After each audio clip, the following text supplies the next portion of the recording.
I have never streamed in such wind. I don't know what's gonna happen, but I just caught like a 20-pound carp. I also caught a channel catfish. So risky as it is, we're gonna take the chance and stream it. Ooh, ooh. Well, Plamen, kak si kolega? Kako si bre? I'm gonna put the baits in the water and start yapping about something. Let me show you the baits so the people who watch the video later know what we're using.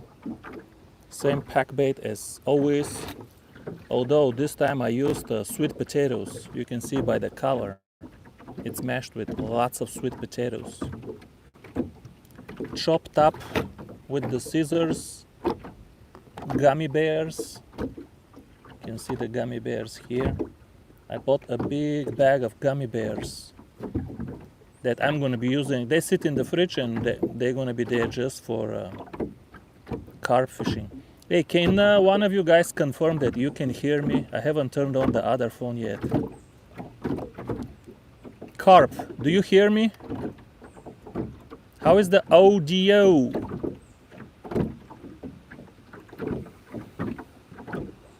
Hopefully the audio is good. Can one of you guys confirm that the audio is good? Good. Yeah. Here is what we're going to be throwing in the water. I'm using smaller pieces of pack bait today because it's extremely windy. And smaller pieces of hook bait also. This one has one piece of fake corn and one small piece of orange flavor gummy bear. This one has same small pack bait and strawberry flavor gummy bear, but I always have one piece of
Ah, is there sound now? Somehow this microphone got touched.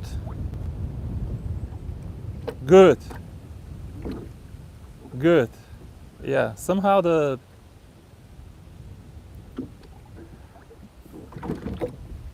microphone got turned off. It's some weird. Okay, man, the wind is nasty, folks. Wind is nasty. I don't know what's going on. Let me release more line so when the boat is moving,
why does this keep getting? Oh my goodness, the receiver battery.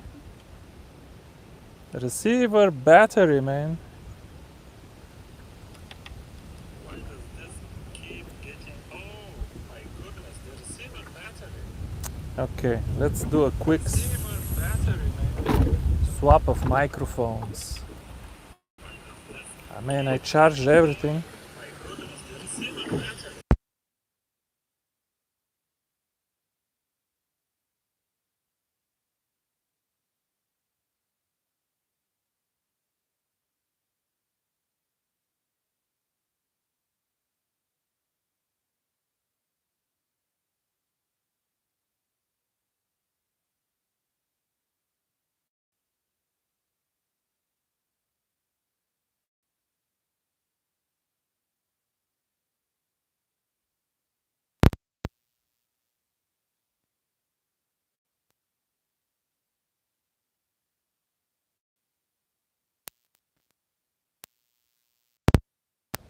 Let's see how it will work now. Luckily, still no fish.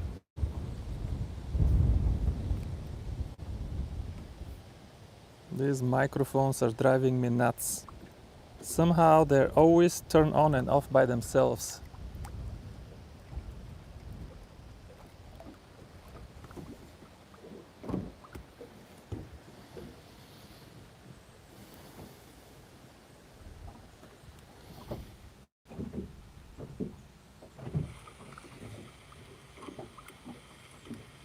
I think you guys can hear me now.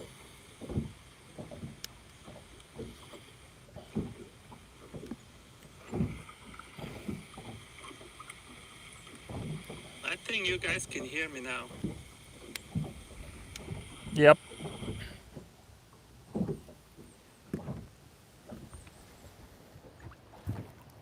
That's okay, we're all good. We didn't miss nothing. We didn't miss nothing. This one, the battery is full. I don't know why the other one, I charged it in 100% and I come here and I start and it's empty. Sometimes you're charging but it's still running and it turns off the screen. It doesn't tell you it's running. Man, crazy weather. Let's see if we can catch a carp in this crazy wind. Come on, folks. I need some questions. I need something stupid to yap about. Rods, reels, economy, anything. Let me know. Let me know in the chat. I'm gonna take a sip.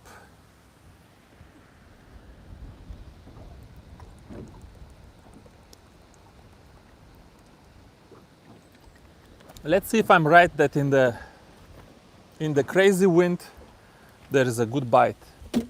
I think there will be a good bite and at least one or two fat ones. Okay, I'm all ears.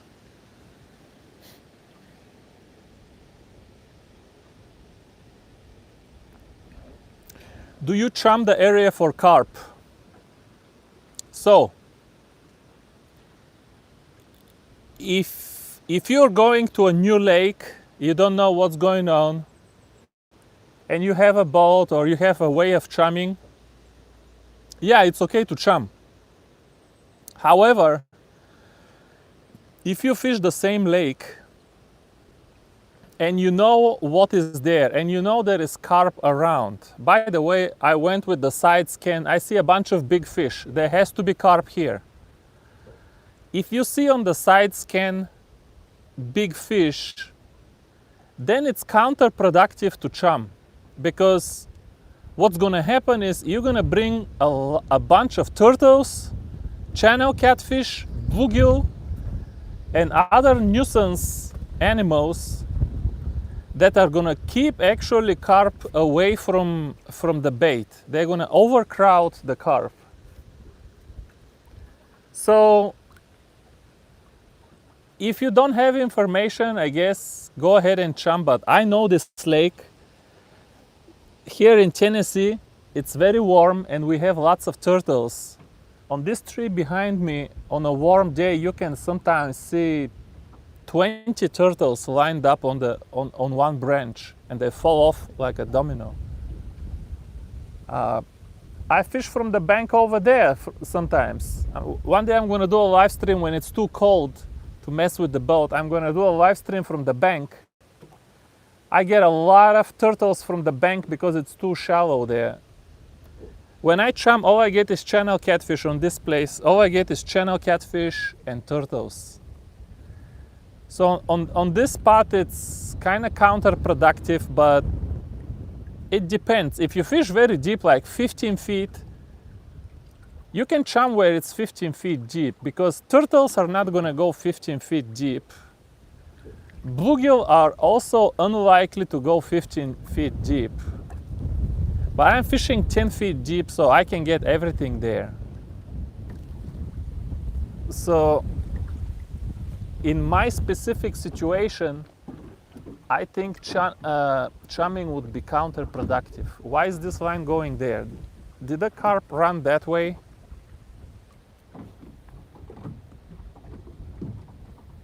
Why is this line tight and this one? Why is the line going that way, folks? Did the carp run all the way there? My goodness, folks! And he snagged. Quietly. He ran all the way there and he snagged. These carp know exactly where every snag is. Gosh, dang it. I need to watch a little better. Maybe he pulled, I didn't see. You guys didn't tell me nothing. Come on, get out of there.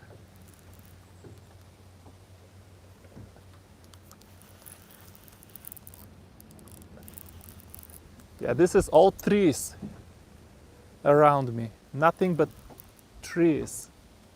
Oh man.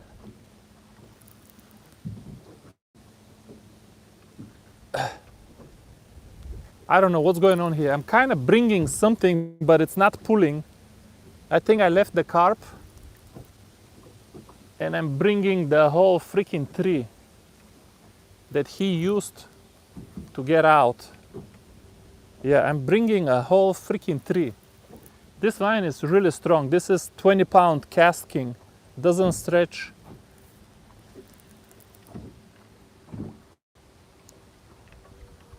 Yeah, I'm bringing the tree that the carp used. Interesting. I thought that one was too far in the cove.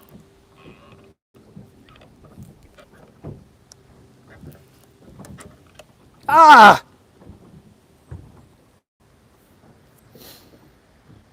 He broke me off right here. The fish was still here, and it was a channel catfish of all things. It was a channel catfish, not even a carp. Man, I brought the branch all the way here, but it was wrapped around 3 times and finally broke it. Gosh dang it, I gotta watch it. That's why I like to fish the other side. I'm kind of out in the open. There is nothing to snag. Here it's very snaggy. I don't know how we're gonna do this. Might be a difficult session, but as long as it's interesting. Do I even have anything, any pre-tied rigs? Yeah, I do.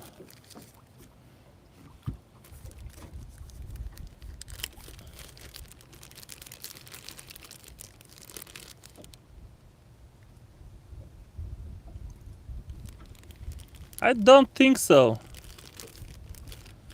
I don't think that in the fly fishing is thinner. I don't think so. That's not possible.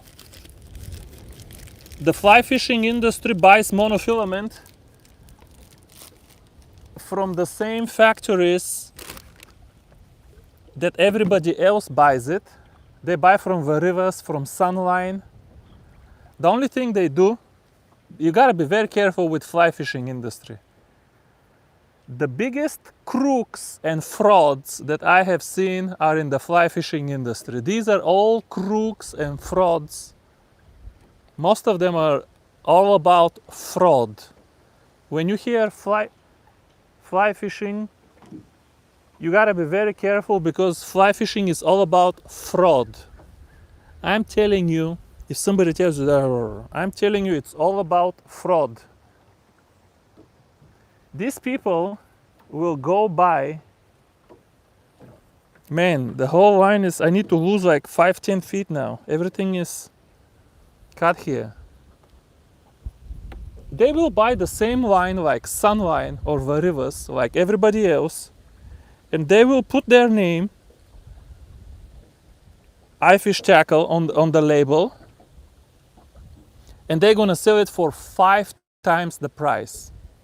Yeah, the fly fishing, they will send you a spool of line for $150. I know what you're thinking, Victor, you're exaggerating. If you're on your desktop, open a browser and hit Bow River trout fishing, trout fitters. Bow River trout fitters.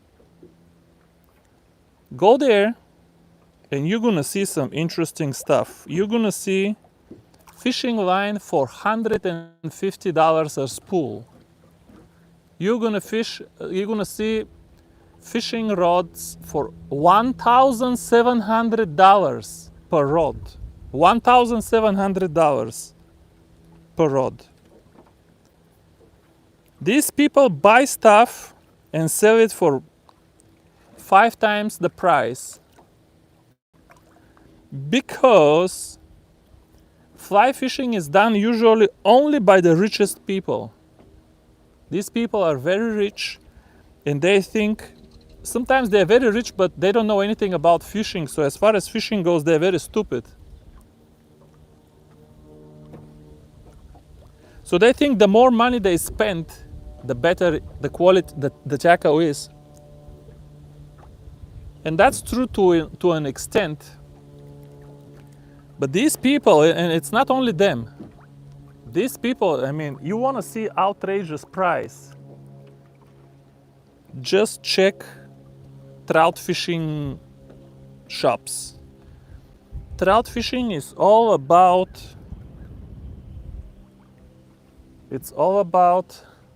where did I put my nail clipper, man?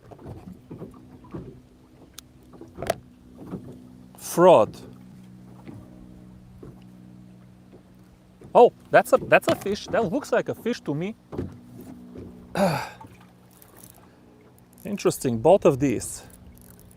Yeah, go check this website. Tell me, $1,700 for a rod. What does it have? The most expensive rods where everything is on top of the technology, they're like $600. I have a Presso Air AGS. Everything is the best that Daiwa has. Just the very best. Daiwa doesn't have a more expensive ultralight rod. And it costs $600. Not even $600. It's like $580. And I'm sure my Presso Air AGS is a higher quality blank and guides and everything than it's a higher quality rod. Than this $1,700 rod that they're selling over there.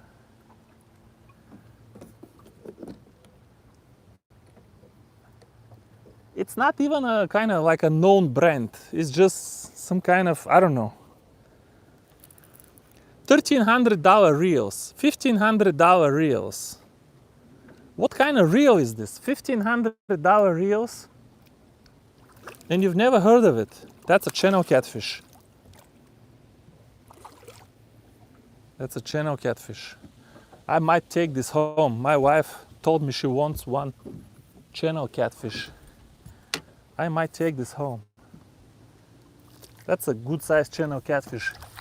And he is gorgeous. He is clean. That's because I'm putting these gummy bears. All they do is attract channel catfish. That is a gorgeous channel catfish. He's like a 3-4 pounder. Yeah, go.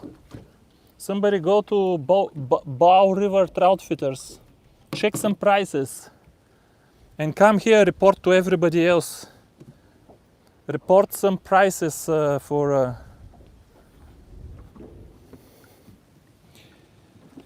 prices for rods, reels. I want somebody to go check and come back and report to everybody else. So it doesn't sound like I'm making it up. That one over there was channel catfish too, that I brought with the tree. Well, hopefully we catch a carp too. But already 2 rods hit. That's not too bad. The wind is crazy, but we're gonna make it work.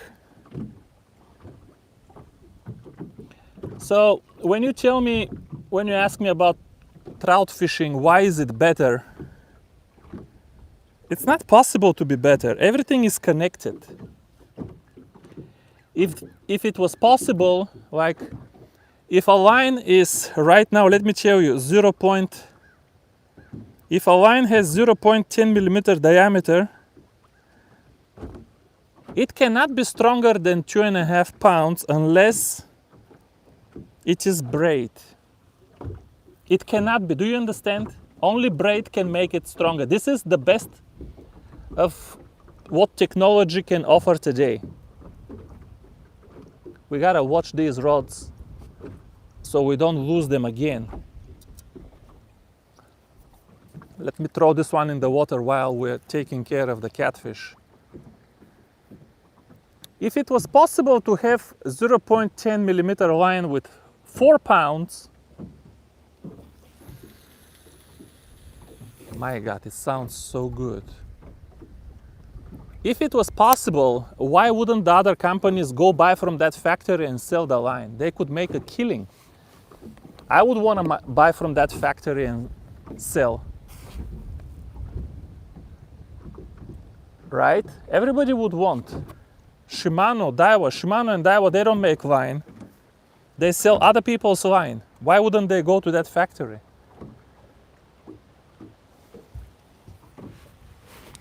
So, trout fishing, fly fishing, not trout fishing, fly fishing Does have some good hooks though. I use myself fly fishing hooks. Sometimes for drop shotting, they have hooks that are not available from the other brands. Good shapes, very sharp too. But you gotta be very careful because there is a bunch of fraudsters there. There is just a bunch of fraudsters. We're gonna put red and orange. Two flavors on the same hook. Go for channel catfish. I'm gonna take 2 or 3 channel catfish to my wife if that's what keeps biting. I'll just take them all home.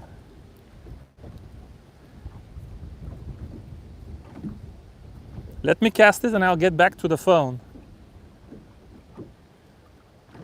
I'll get back to the phone and see some other questions.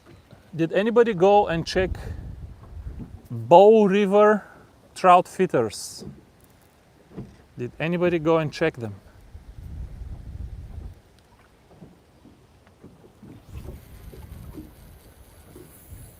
Oh my goodness! Goodness, folks, what a cast! It flies like a freaking bullet. I finally found a good application for these Daiwa Yogas. Let me put some water in the live well. This channel catfish is going home. There you go.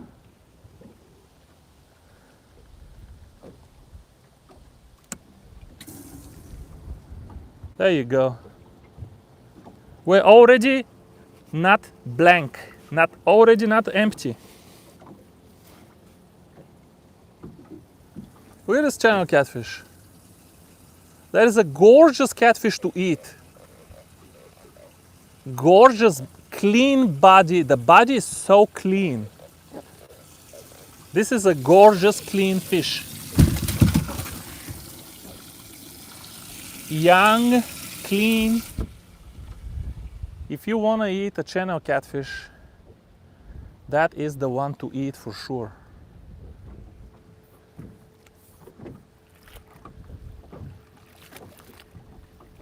I gotta watch these lines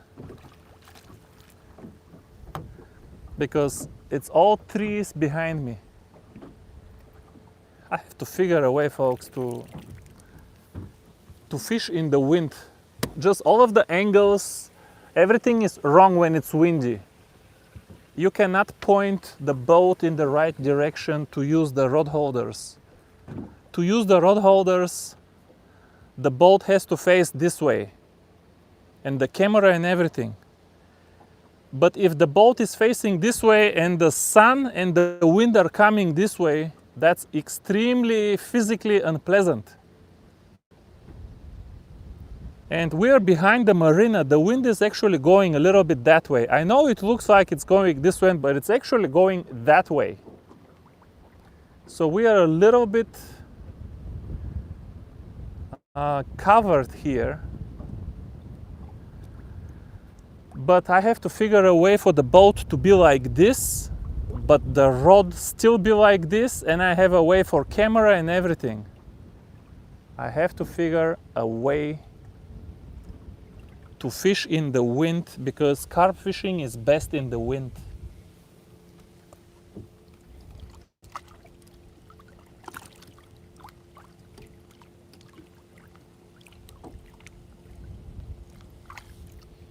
Okay. That's enough water for a channel catfish. It's probably not gonna die. Even without water, these things, they just don't die.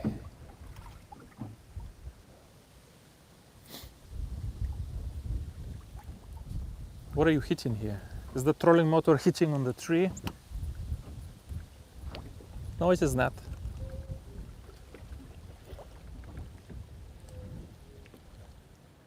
It is not.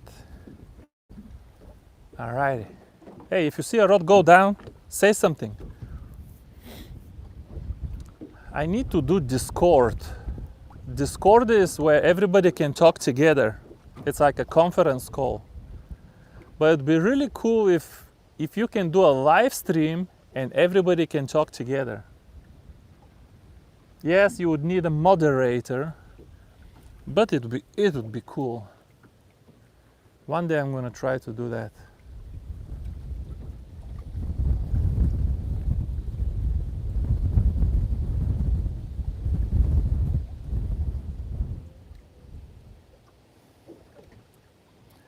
What is Trika ultralight? I don't know that. You guys think that I know everything, but I don't know everything. What is Trika ultralight? Is this some new brand or some new rod? 5,000 for a bamboo rod. Yeah, but it doesn't cost 5,000. They can sell it for 10,000.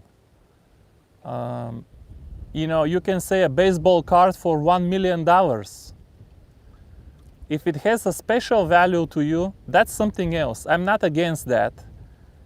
If it was handmade by Paris Hilton or I don't know. If it was handmade by some celebrity and you want to own something from celebrity, that's something else. But objectively, the cost, you should know you're paying for something special. Not for the rod itself. I fish with bamboo in Bulgaria. Ask somebody from a poor country. We fished with nothing but bamboo rods if you're in a poor country. Bamboo rods is all I fished with for float fishing in Bulgaria. They cost like $5. They were not bad. They were very light, not very flexible. Very light. 5,000 for a...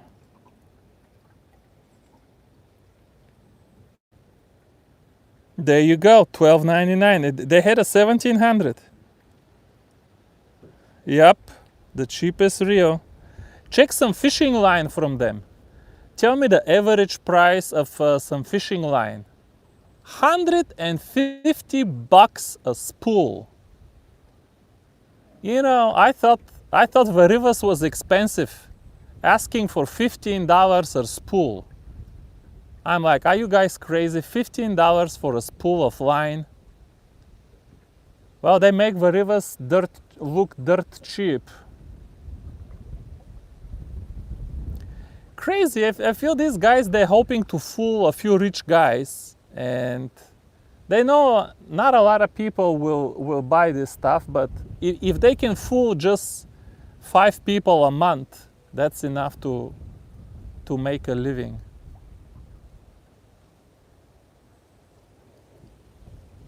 Picture quality is blurry.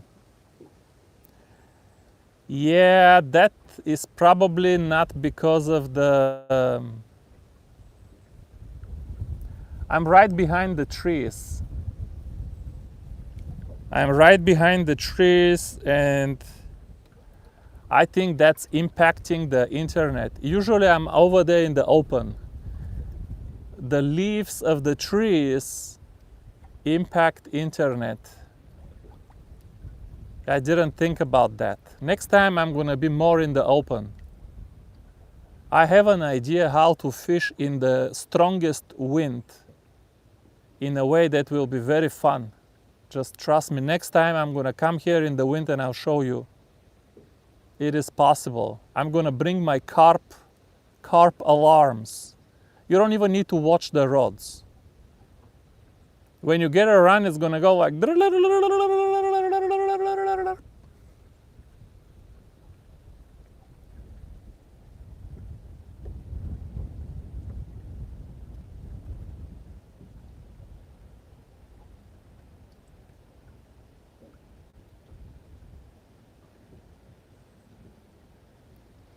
Yep. Now, it can be made in Japan, but they don't make anything. Like Phoenix, I think one day, maybe even I will do that. I will one day sell line made in Japan, but you have to be clear that you are not making line. You find the line from a Japanese company and you resell it, but you are not making line like Phoenix. It is true, for example, my jigs are made with Japanese hooks. I buy my hooks from Japan, from a well-known company. I don't make hooks, I don't make jigs. I still sell jigs with Japanese hooks. So that is possible if the price is good and they can whatever, and the line is good, I guess that's fine.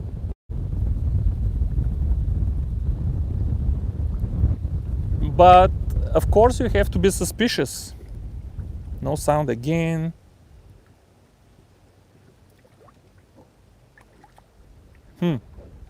Let me. Of course you have to be suspicious. No, sound is here, guys. This microphone is 100% charged. Sound is here.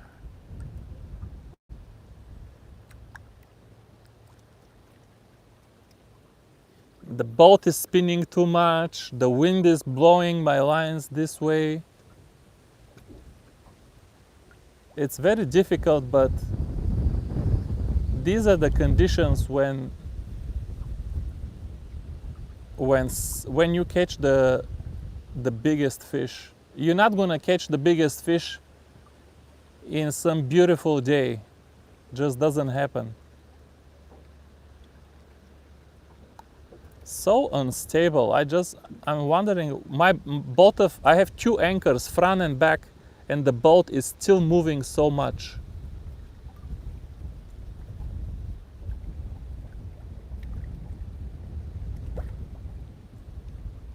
Well, there is no Phoenix line. That I'm against. Phoenix does not make line. So they can sell somebody else's line, but they don't make line. That's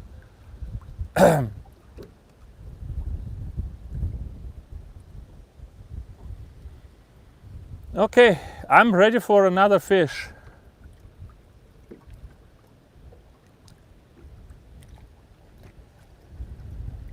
There you go. There you go.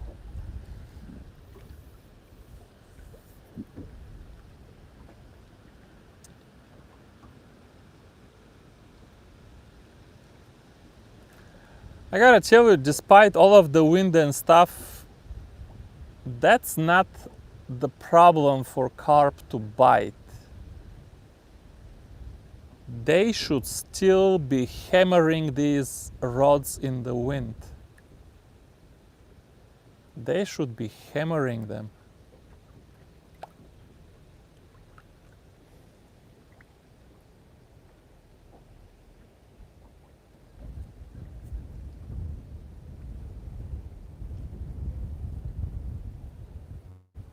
Yep.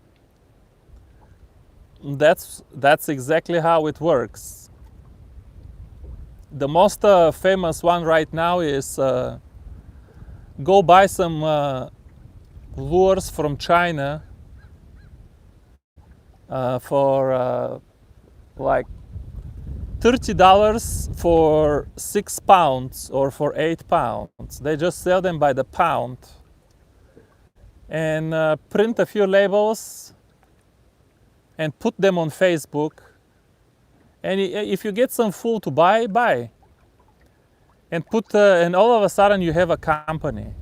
Well, show the people your mold, and it's always these people that cheat like this. They always say veteran owned. All of these guys that are selling Chinese junk on Facebook, it might be the Chinese owners themselves. All of them are veteran owned. Gosh dang it, how is there not one guy that is not veteran owned? They're all veterans on Facebook. They don't have like a web store, like a real shop, because it costs money. You have to pay like $50, maybe even $100 a month just for the internet store, and they don't sell that much. Just on Facebook. Facebook is free. If somebody calls you, you don't pay transaction fee, you don't pay nothing on Facebook. They send you PayPal and that's it.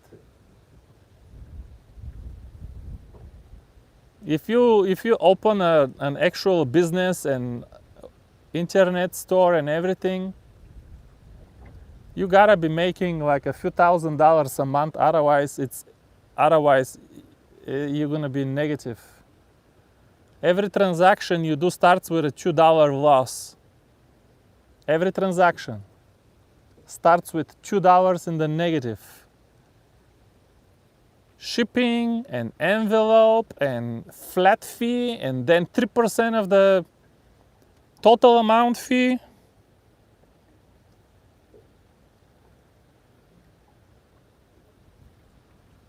No shortage of fees.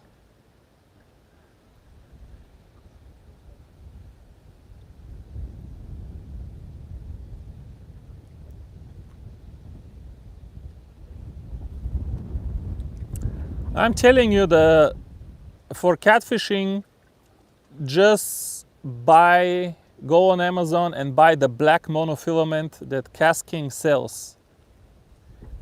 Because they're not pretending to be selling Japanese line, they're selling Chinese line. But that particular line is really good. It's very stiff, doesn't stretch. It's very strong. Just get like 20 pounds. And that's all you need. You don't need more than 20 pounds anyway. You're never gonna put more than 20 pounds of force on the line. You're never gonna put even 10 pounds. You don't need more than 20 pounds of strength. This braid is just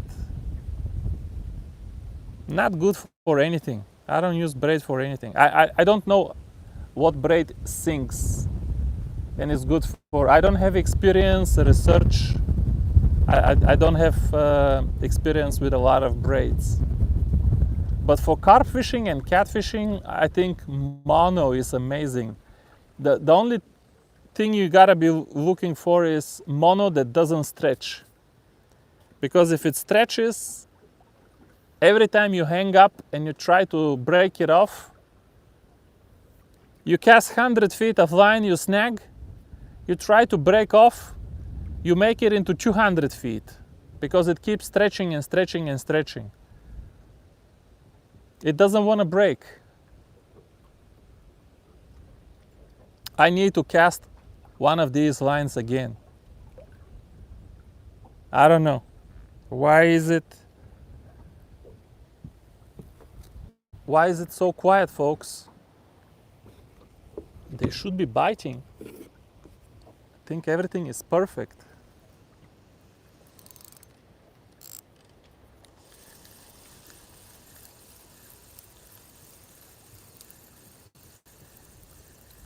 The only thing we caught so far is a channel catfish.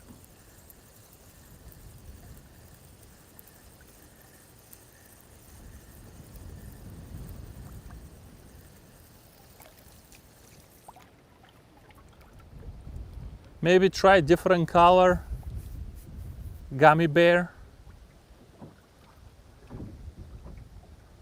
Man, you should have seen the carp that I landed before I started live streaming. Tank.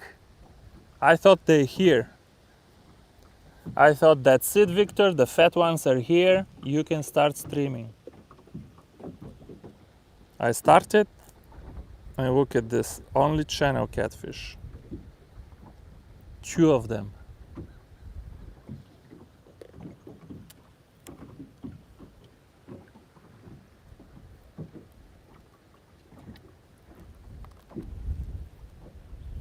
Maybe they're biting, but I cannot see it because I have like a 10-foot slack on every rod. There's like a 10-foot slack. No, more than 10 foot. It's like a 20-foot slack.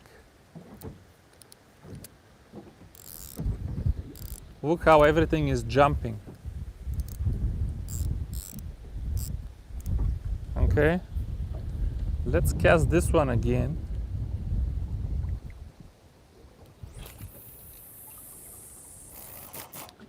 And that's just amazing. How was there no bite there? That's absolutely amazing, folks. Can't believe there's no bite there.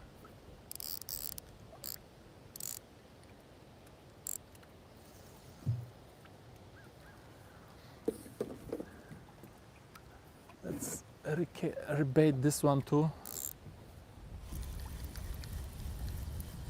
This one is right in the money.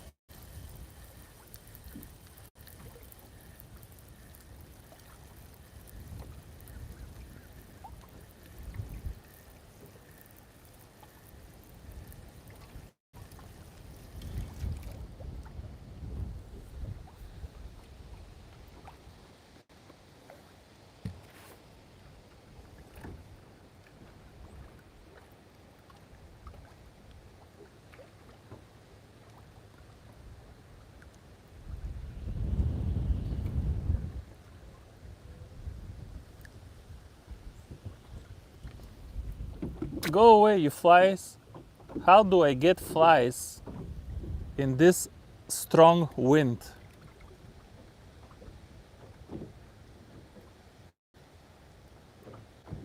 That's like impossible. How are they flying in this wind?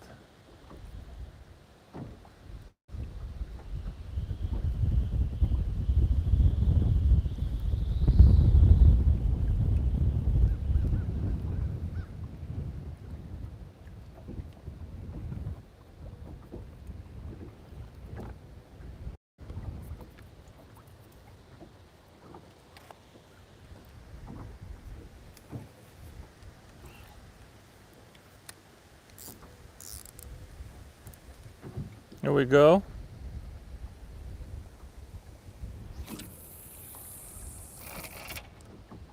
Man, perfect. That's just absolutely perfect.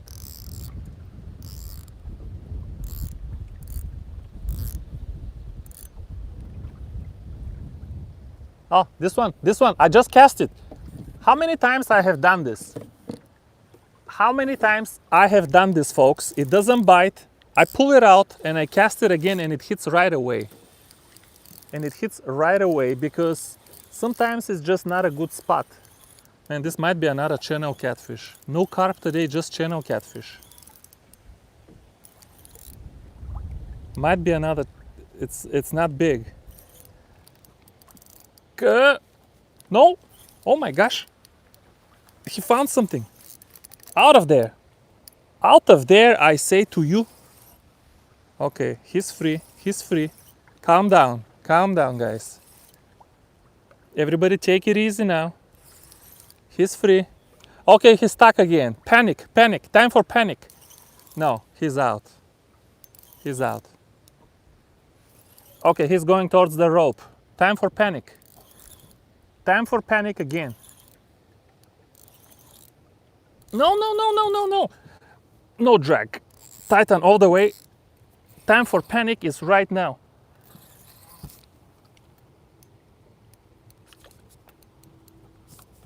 Oh my goodness. My goodness.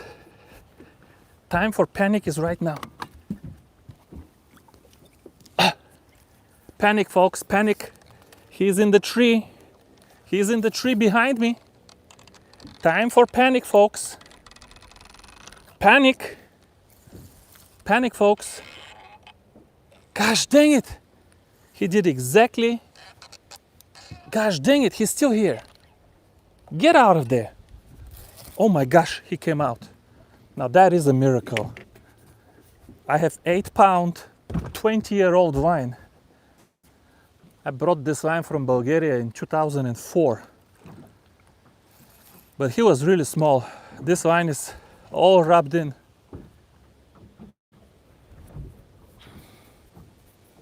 He's a small guy, that's why. He wrapped up around a branch.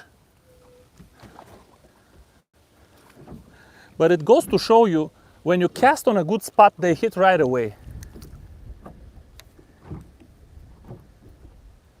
Now the other line, I think. The other line. Look, I'm telling you. When you cast on a good spot, he took off again. Same spot. Oh my gosh, this one is heavy. Did you see? Just rewind this. This one is heavy. Both of these did not hit 1 hour. I pulled them out, rebait, and cast them on the same spots, and both of them peel off right away. 30 minutes is all you need. We're gonna need to horse these fish. I never do this. If I lose them, I lose them. It's running towards the tree again. It's running towards the tree again.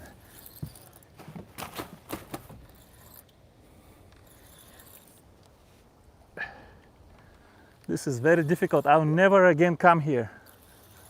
I don't like to fish like this. This tree behind me makes everything extremely unpleasant. 8-pound line.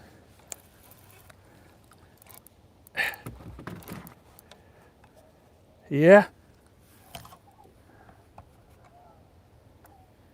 Okay. I think we're clear now. Good carp here. I think we're clear now. Here, I'll let you check the action of the rod. Looks like a fast action. Looks like a fast action, right?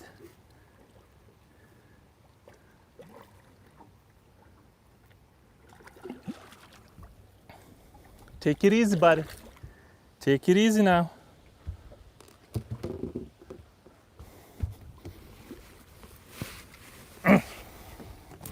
Ole, ole. First one. Beautiful piece of catfish bait.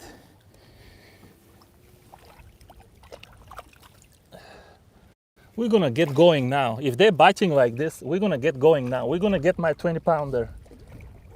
Why the other two rods that both hit, now both don't wanna hit? Yeah, buddy, come here now. This one is already 12 to 15. Look at all this meat, folks. Look at all this meat. My goodness, this is a gorgeous carp. You gotta see this one. You have to see this one. You have to see this fish. Just gorgeous fish. I think this one put a... I had two pieces of two different flavors on this one.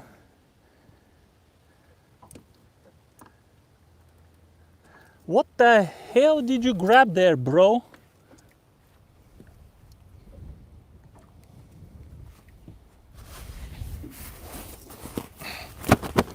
Yeah, buddy, man, they look pregnant. They're feeding and they're full of whatever they're eating, and they look pregnant. This rod needs to go inside. I don't have the patience to go around it every time. 1 second, folks. Almost done. I'll be with you in a second. I saw all kinds of bass around this tree. I was gonna try to catch some bass, but I don't think we're gonna have time for that. Let me show you this carp.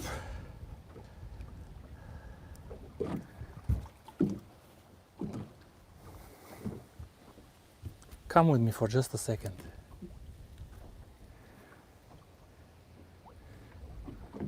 Look here, what a carp. One scale missing, must be my fault. Looks fresh. Look what a carp, folks. Does this look like an old fish to you? Gorgeous fish. Let's let him go and catch a bigger one. I won my 20-pounder today in the wind.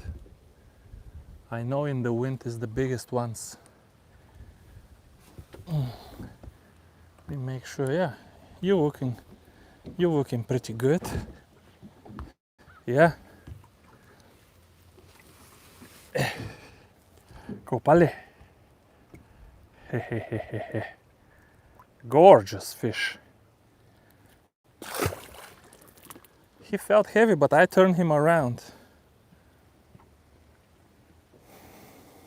All right, 20 pounder next one. 20 pounder next one.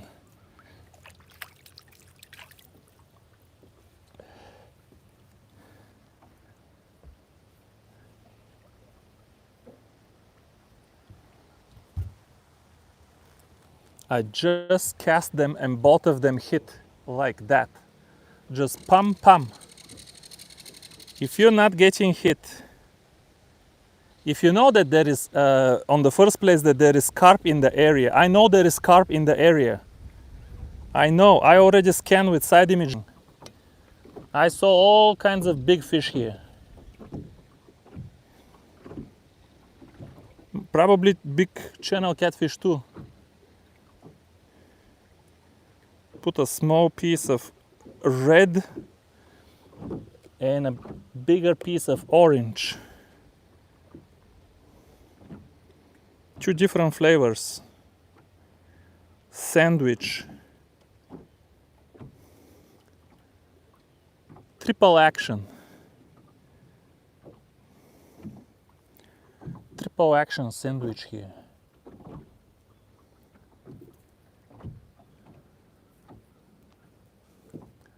Not a lot of pack bait. You don't need a lot of pack bait. I think the gummy bear helps it.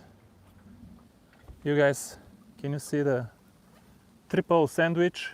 Fake corn, a red gummy bear, and orange gummy bear. That's how we're gonna work them.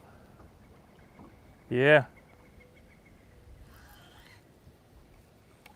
I don't know why these two rods are not biting. I'll rebait one of them. Oh my goodness. Too far, it went too far. There we go. There we go. Where's the other one? And with the fake corn and the gummy bears, it's so easy to rebait. Just chop them up beforehand. Fake corn never falls off. It never falls off. One fake corn is enough for all summer. It never falls off. Just keep replacing the gummy bears. I need to chop more gummy bears now.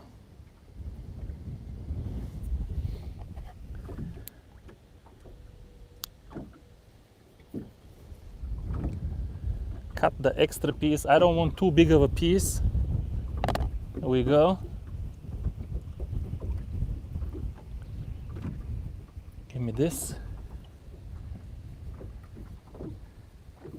Maybe we'll rebait one of the bait casters too, because they've been quiet for too long. That's not normal.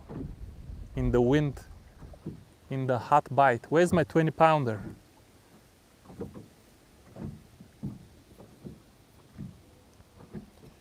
Where is my 20 pounder? I do want to sell my own fishing line one day though. Oh, I was gonna... Man, I need to retie here, folks. Hold on, give me a second. I need to retie here. I can feel the line is... there we go! There we go! There we go! It took off.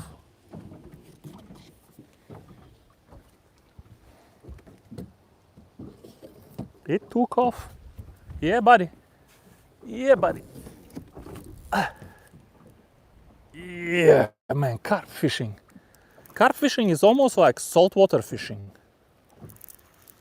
Yanking with this force, even if you go saltwater, you think everywhere in saltwater you're catching big fish like this all the time? Think again. A lot of people go and catch nothing but a few whitefish all day.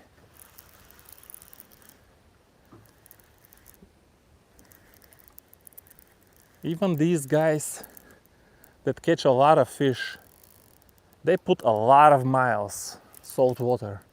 They run 20, 30, 50, 100 miles with these huge engines.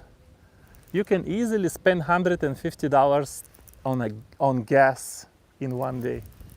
Actually, $150 on gas is not like a crazy high. It's not crazy high at all. Yeah. See, I told you, the wind is crazy, but water temps are 65 degrees. That's like the most arousing temperature for them. Hey, here's another one. Look at that, the other one is going down. What to do now? They're ripping, folks. They're ripping. Opa, we lost this one, but it was not big. It was not big. That's okay. This one was not very big. They're ripping. Do you see all 4 rods hit in how many minutes? All 4 of them. And also part for losing the fish. Did I lose this one or he's running towards the tree? I don't know. I think he's just running towards the tree. Or maybe I lost it. I don't know. Well, he came all the way here. No, you're not going there. Man, he ran all the way to the tree by himself. They're programmed to run to the tree. Oh my goodness. Look at this. Look at this. Today is extra difficult. You have ropes, engine, tree, everything. And these fish immediately run. Look at him now, look at him now. Came all the way here, then decided to run in open water. Why, bro? Why, bro? Why, bro? Come here now. I got serious breaks with this 20-pound line. Feels like a channel catfish. If it's a carp, it's even smaller than the one I missed.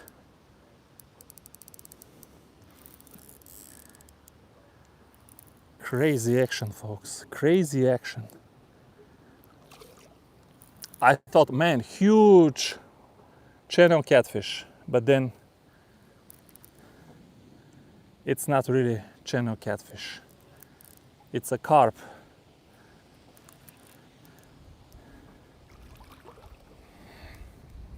Now, where is the net? Oh, no.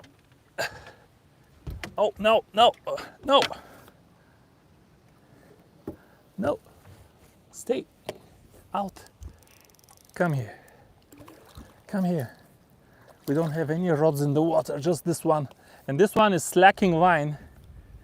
Might be a fish there too. I gotta watch it so it doesn't run in the trees. Big fish again. Not that big, but he's like a 10-pounder. That's the last rod in the water. I am so tired. I need some water or something before I take care of these fish. Carp fishing. Get you some. Go get you some.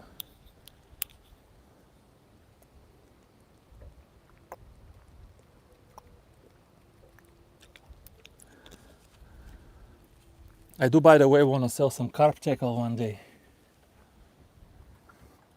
But it's way too soon. I don't think you guys are ready for that. One day. I want to make a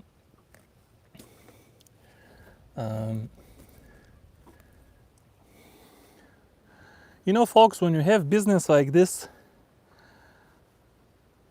it's dangerous to make the same thing that everybody else sells, like a freaking shad minnow. Like everybody is selling like a, what is it called? That 2-inch shad minnow. Everybody says they're making it, but they're all buying it from China. if I buy that and I ask you to buy it from me and give you a little bit better price, that's not a way to do business. I'm looking for stuff that doesn't exist. Like my floats, this kind of float does not exist. This kind of jig does not exist in the United States.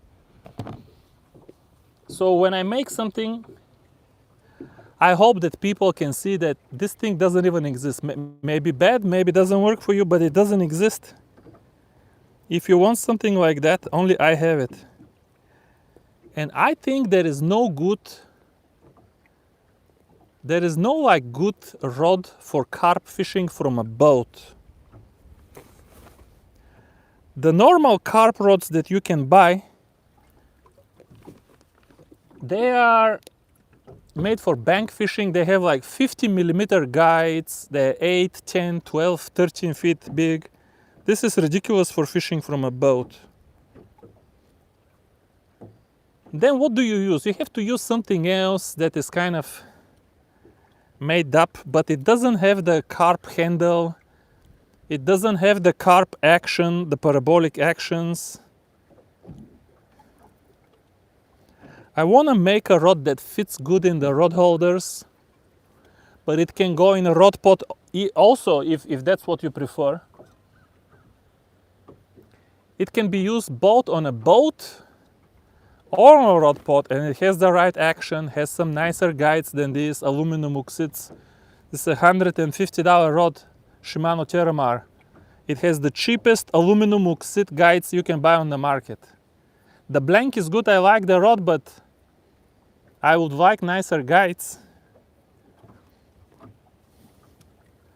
But carp fishing is still too unpopular in the United States to be able to sell such a rod. I'm having hard time selling a $1 float, $1.50 float. How am I gonna sell a $150 carp rod?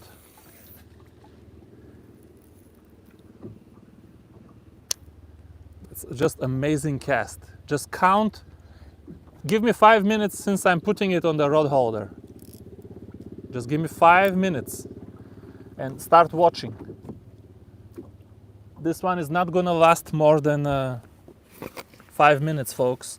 Here is this carp. He sat for a while in the net, but that's okay. Look at the belly of this guy. All these fish have bellies. We're gonna get some more. We're gonna get some more. And we gotta get a... Man, I just dropped him. We're gonna get some bigger ones. We will get some bigger ones.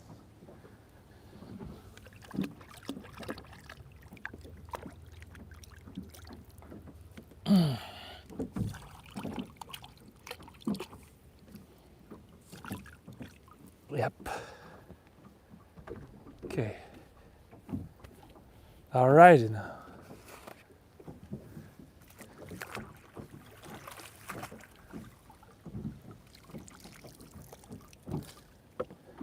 Let's leave the net here maybe.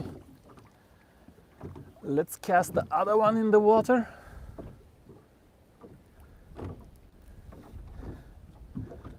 What color should we use? I didn't bring any green apple.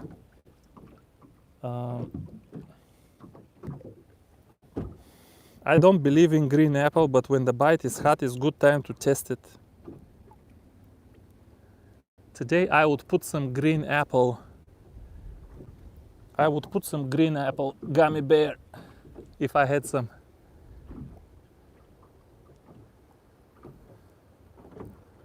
Because I think the bite is hot today.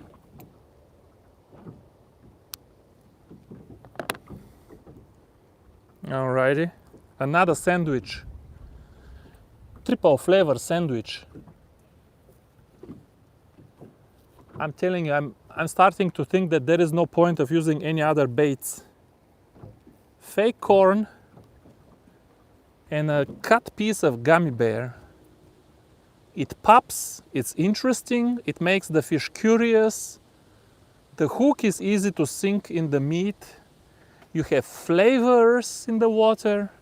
It's soft. I mean, you have everything. You have everything.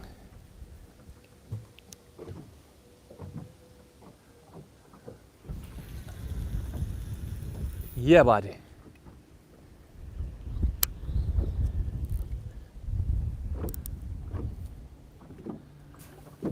The wind is nasty. The sun is right in my eyes. I gotta put on some sunglasses. Where are the sunglasses? I'm pretty sure I brought some. I apologize, guys. It's not nice to talk to people with sunglasses, but it's right in my eyes. Can't even look towards the roads. Let me look at the phone. Catch up a little bit. Give me this towel here.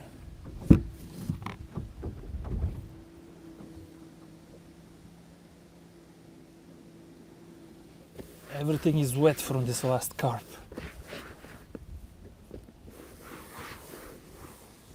Okay.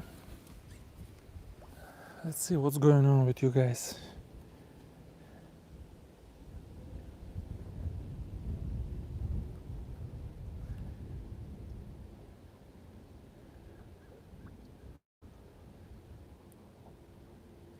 Ha! Did you guys see this guy? He woke up in a good mood.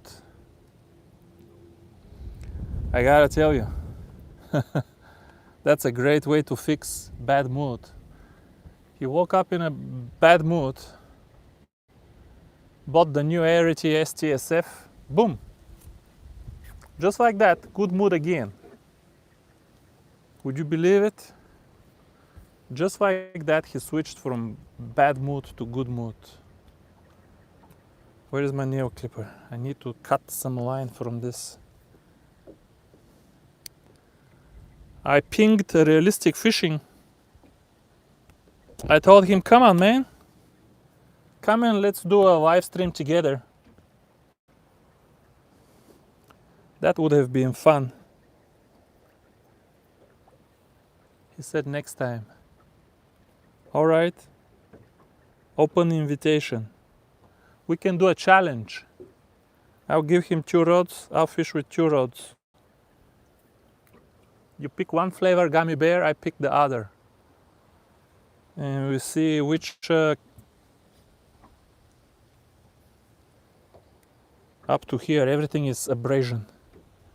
We'll see which color of gummy bear will win.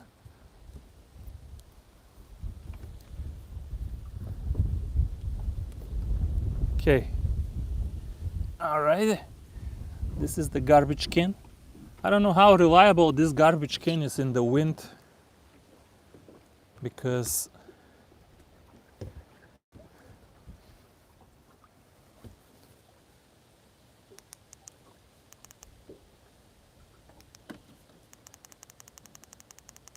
the wind can blow this line out of the bucket pretty easily. We can pull this a little bit closer.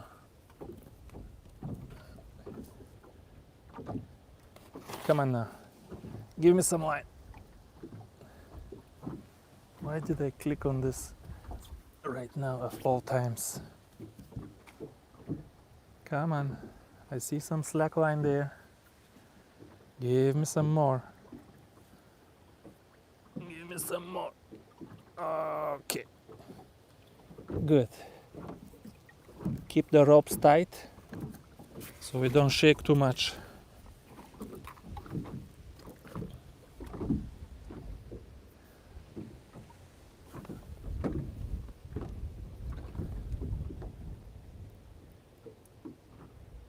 Okay.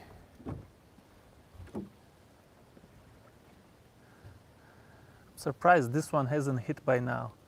I made like the perfect cast, distance, angle, everything was perfect. And it still hasn't hit. Maybe it fell on top of a brush or something. Or some grass.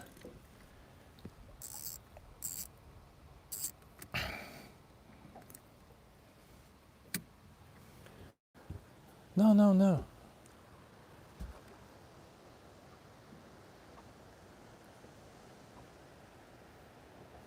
Yeah, some fresh wine. Oh! Come on, man. What's wrong with you? This wine, if I tell you the story, there is only one person on earth who would believe this story. That was my first, I guess, business adventure. I used to fish with this line. I really liked it 20 years ago as a student. As a student in Wisconsin, I was fishing for carp with this line. It's very thin, but very strong, 0.30 millimeter. So I ordered like 3,000 packs. I found it from the factory, I ordered it. And I was selling it on eBay back then. I was selling it on eBay. Every time I had to drive, if somebody would buy one spool, I had to drive to the post office. That wasn't working, so I gave up. But I still have like oh, there we go. I still have like 20 or 30 spools.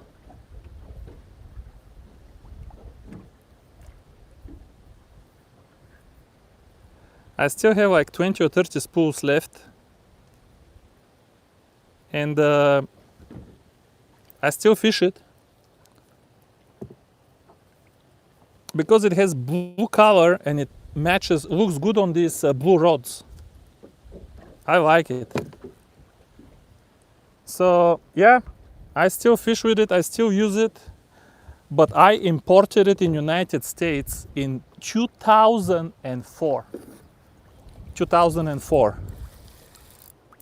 And it's been sitting on this pool for at least like maybe 5 years.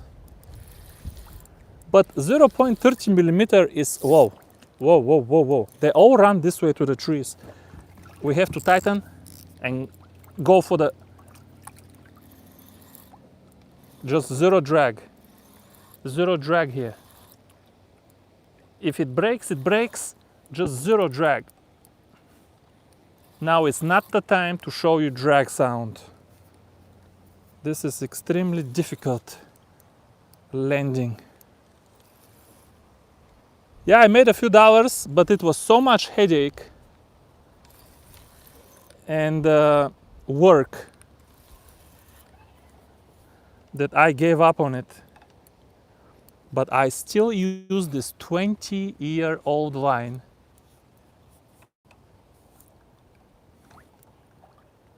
It's called a laser tournament.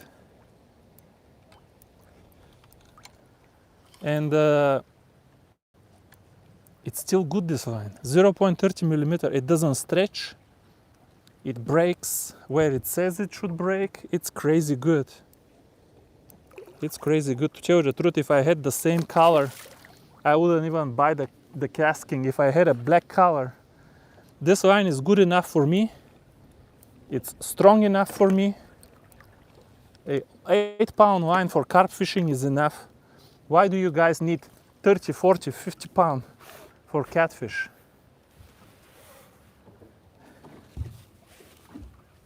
See? Let him get tired a little bit. Let's cast this one. Let him get tired. Let's cast this one. Now these two need to get going.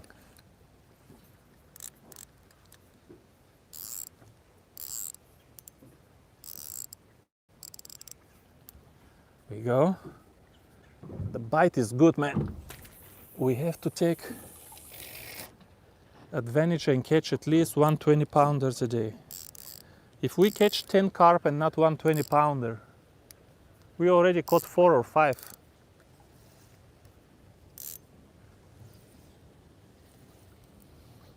There we go. Let me show you this one now.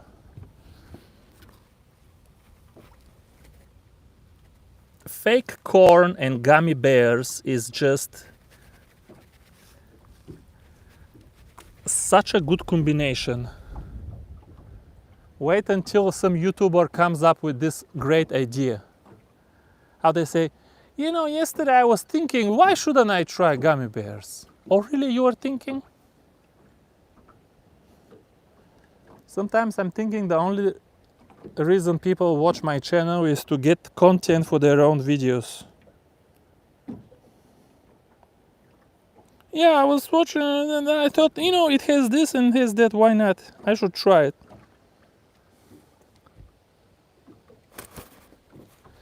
I saw one guy the other day talking about solid tip rods. All of a sudden, solid tip rods have a bad rap.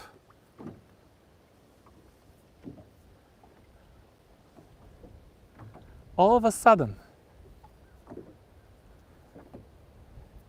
Okay. Yeah, that's why I'm not releasing you right away, because you're floppy. We need to cut some more gummy bears, folks.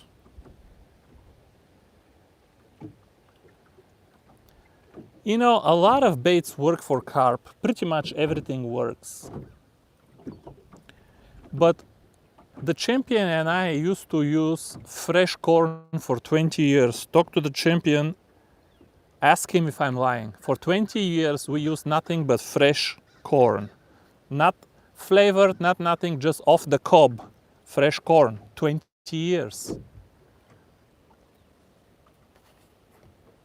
Starting from Bulgaria, America, fresh corn, nothing else. And fresh corn works amazing because it doesn't attract channel catfish.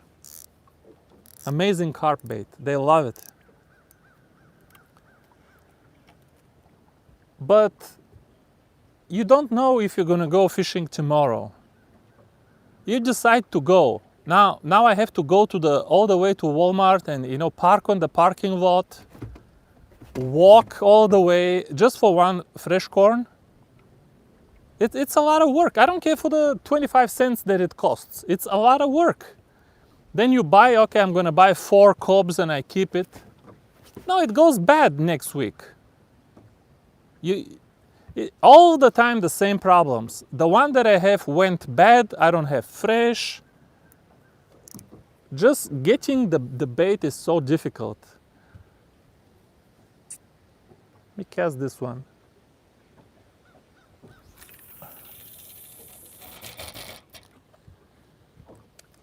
Plastic corn you always have. Gummy bears, just keep them in the fridge so they don't melt. They're not gonna go bad, but you don't want them to kind of get melty and slushy. Just keep them in the fridge forever. And that's it. You have carp bait forever. I just cast it and he's going down. Watch this. He's going down. Okay, he's not going down. No, he's going down. No, he let go now. What happened? Is the boat moving, or he slacked a bunch of line? A bunch of slack line now. Did one of my anchors slip or something? I don't know. It's dangerous because when you have slack, you can't tell if it came all the way here. Yeah, let me show you this carp. I think we have a fish there. Maybe not, I don't know. But this one is a little guy.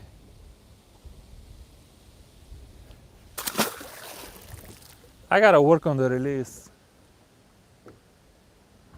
No, I don't think we have a fish. How is this one? And the line seems going this way again. Now they're all tight. I think the boat has too much sway. Let me catch up on some messages.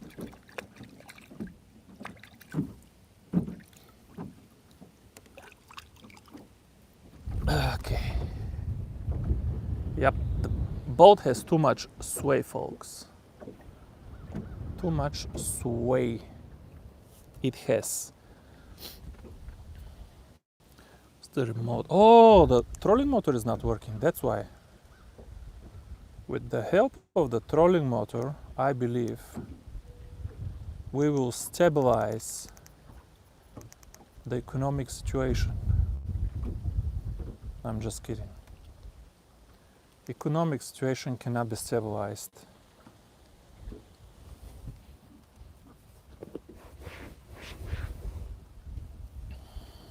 Okay.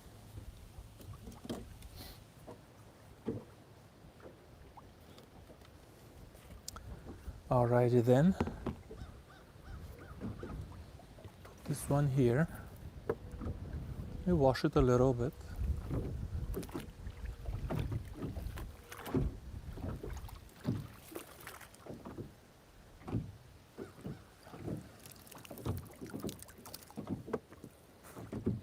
Good. Good, I say. Let me sit down for 5 minutes.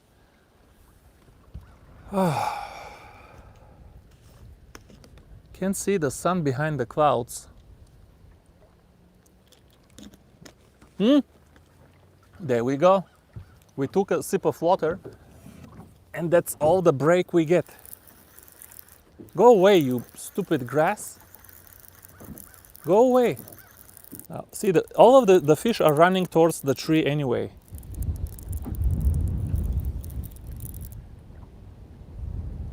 Yeah, he grabbed my other line. Maybe both of my other lines. Maybe he grabbed everything. Oh, this will be complicated. This will be complicated.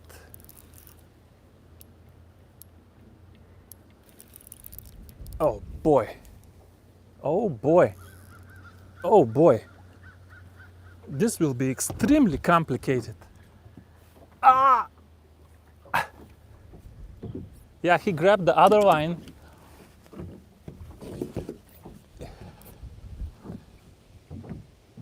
He grabbed the other line. I can see him bringing the other line. Wow, this one will be a big mess. I don't know what to do.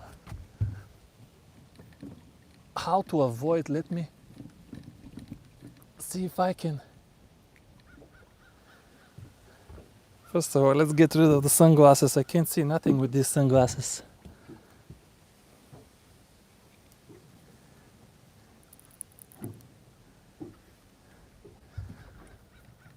And then, can I somehow, no, it's under, unwrap them while they're in the water?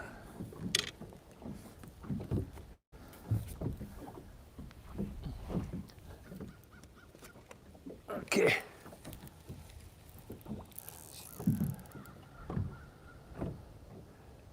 No. Maybe this way then? Yeah, yeah. Yeah, I got it. Now we're gonna have to recast, of course, this one, but that's a given.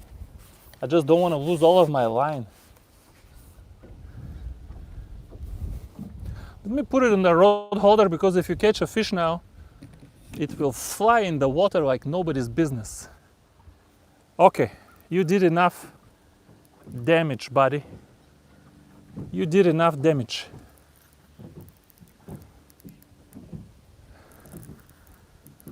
Let's see what you are. Okay.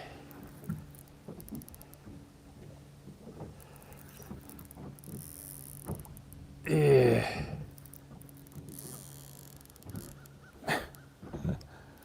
Carp fishing in the fall. You're catching them like crappie, one after the other. Probably today I couldn't catch as many crappie as I can catch carp. I checked all of the hot spots. They didn't have any crappie on them. I don't know what's going on with this lake. It got too popular this year. It got too popular. They get tournaments here, crappie tournaments. And there is still crappie. They cannot catch them all, but they will catch all of the easy fish on the trees, on the brush. They will catch all of the easy fish. There's another one. What kind of bait did we have on this one? All right. Okay, good carp. Woo. Let him rest.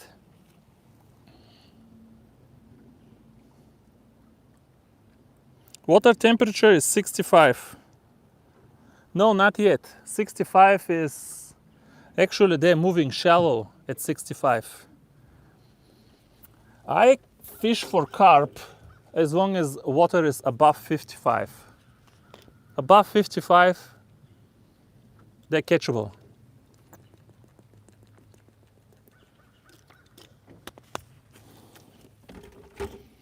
That's why temperatures will drop even in Tennessee. That's why I'm trying to make a couple more videos before temps drop, because for 3-4 months there will be no carp. Let's just rebait both of these that this carp dragged around. Even in April it's very difficult. In April you have some very hot days, then very cold. So it's really, you can have amazing fishing and next day can't catch nothing in April. They move in and out all the time.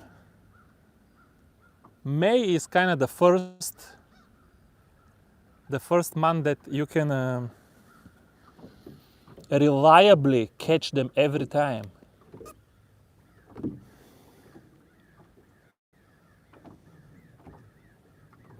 So that's why I'm kind of leaning towards the carp videos.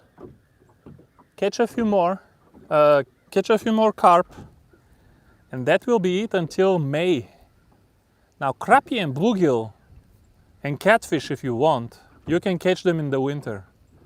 But carp, I don't know how to catch in the winter. They go somewhere very deep and they are not visible to... I don't know how to catch carp in the winter. Even crappie I don't know how to catch in the winter. In the river, yeah. In the river you know where they're gonna go. But in the lake, I cannot find them in the winter. My goodness, stop too far.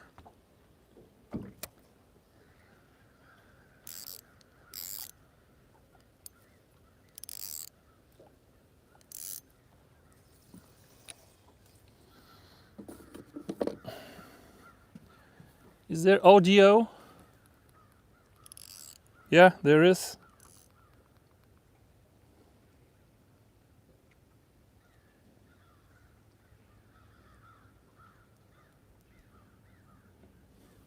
No, not. They're all different. You cannot remember them all. See, these two got tangled too. Everything is tangled. This one carp, because of him, we have to rebait all four. We have to rebait all four rods. Yeah. But we will. Today it's at 13 miles per hour, gusts up to 26. Not up to 27, up to 26. Who calculated that? Gusting up to 26. Not 27, not 25. It said gusts up to 26. Somebody has confidence. I'm gonna throw this the way it is because I don't have cut gummy bears. I need to cut some more. You put this in the water first. Man, the wind kind of stopped.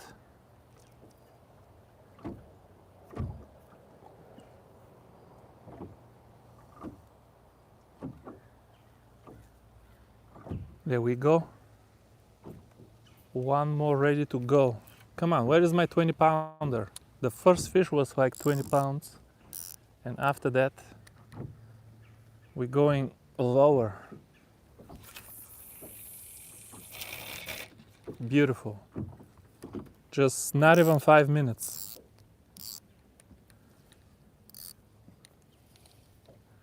Not even 5 minutes. And this one will go down. Cut one gummy bear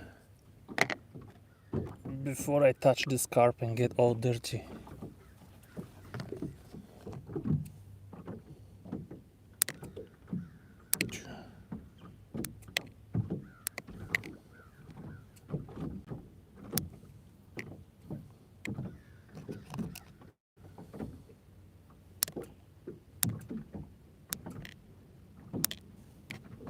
There we go. This should be enough. How did I get all of this water here? I don't like water, makes them slimy. Gosh dang it, I got water on the gummy bears. Get off the water. Give me one dry.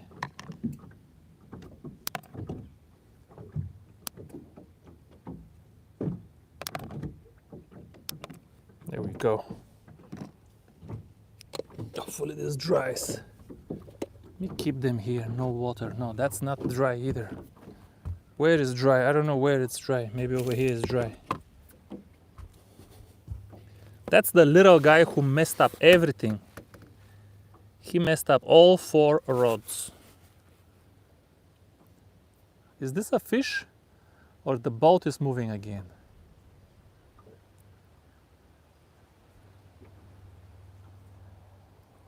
No, the boat has to be moving. Both of them are kind of tight.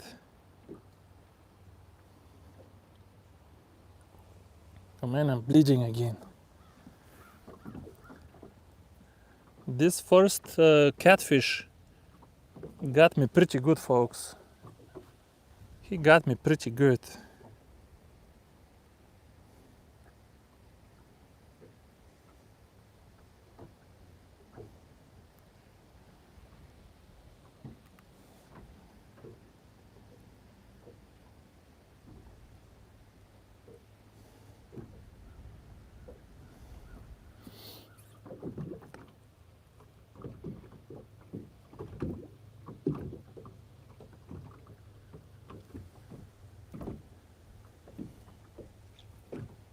There we go.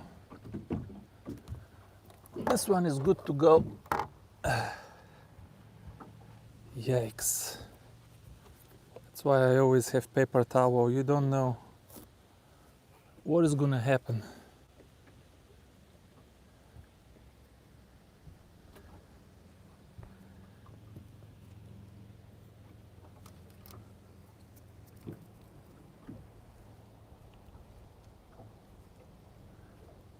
This towel is so slimy, I don't want to touch it anymore.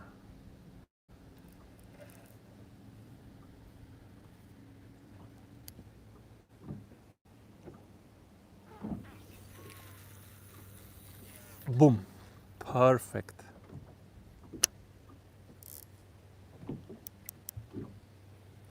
We go.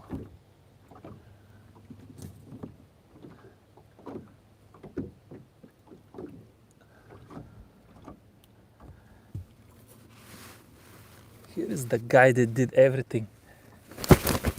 You still jumping after all of this?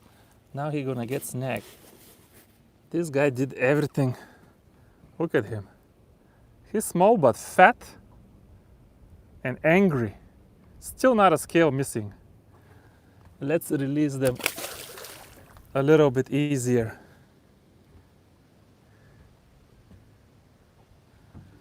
Okay, I need a 5-minute break.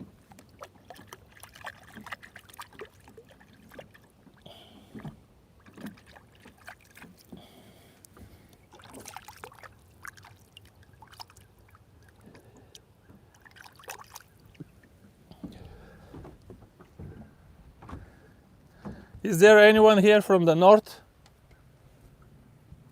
Michigan, Minnesota? You guys still fishing? I'm checking what states am I still selling product to. Selling product to Illinois. Haven't sold anything further north than Illinois. You guys frozen already? I want some serious investigation on ice fishing with my floats. Can you use them, or the ice are too small and accumulate ice? Maybe inside the shack?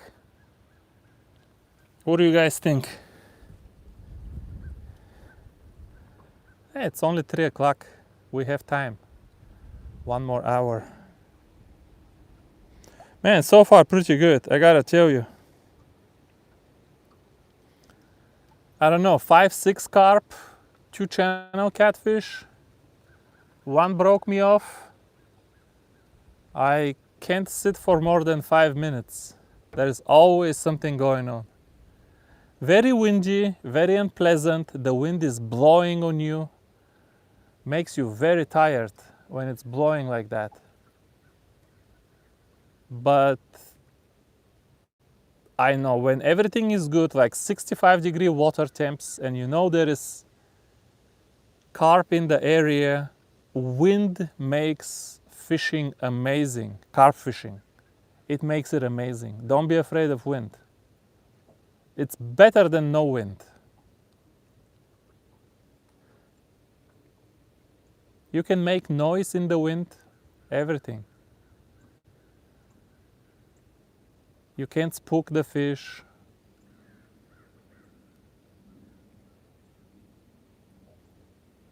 Yep. No ice fishing. You guys have good walleye fishing there. We have walleye even here in Tennessee. But walleye fishing is very ungrateful. Hours and hours for 1 or 2 small fish that don't even fight good. Yeah, they're delicious, but I guess we don't have good numbers. We do have them even in the lakes. TWRA is stocking them even in the lakes. Every lake that's deeper than 30 foot, and here all of the lakes are deeper than 30 foot, has walleye. But they're just very difficult to catch.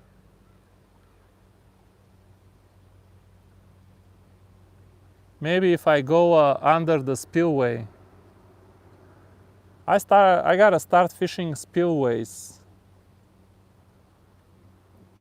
It's always a good time to fish spillways, but right now it's pretty good time to fish spillways. The problem is these spillways, even if you go to some kind of rural spillway here in Tennessee, they're always covered with so many people, folks. Fishing got too popular. The population of United States didn't grow that fast. But the number of people fishing probably more than doubled. I think I have a fish here jumping, or the wind is blowing that leaf. What's going on there? The number of anglers doubled, maybe tripled just since 2020. And I don't know if the disease is to blame when everybody was sitting home and getting checks, nothing to do, free money.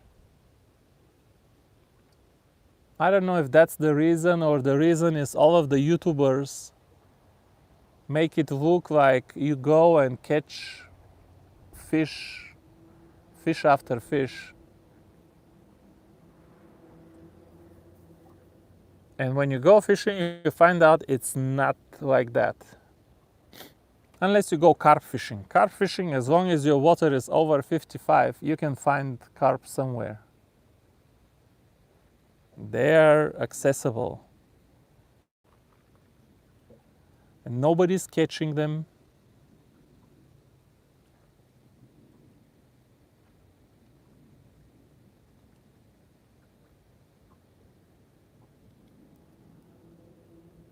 Yeah, we'll see how business is in the winter. I'm curious. I don't expect to sell very many floats, except maybe in Puerto Rico. You guys want to hear something funny? Shipping to Puerto Rico is cheaper than shipping to California. It is. If I have any customers from Puerto Rico, I enabled it the other day because one guy, he said he didn't care how expensive it was. He just wanted to try them. So I turned it on. To my shock, it was actually very cheap. It was like $4.50 to ship a bunch of floats and jigs to Puerto Rico. But I know that the same order would cost like $6.50 to California. It was actually cheaper.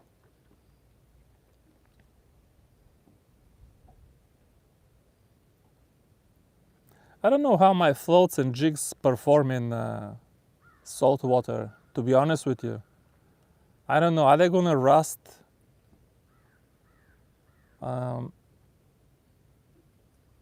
Like, I'm not using anything that can rust, but you know how even stainless steel in salt water gets kind of deposits. I don't know if it's rust. What do you call it? You always get some kind of deposits from the salt.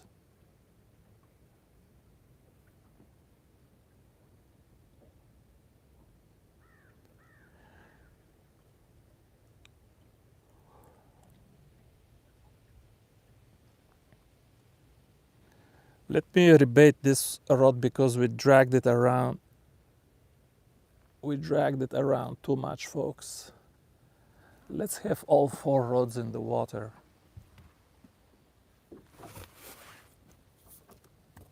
Come on, 120 pounder. 120 pounder to end the VDO.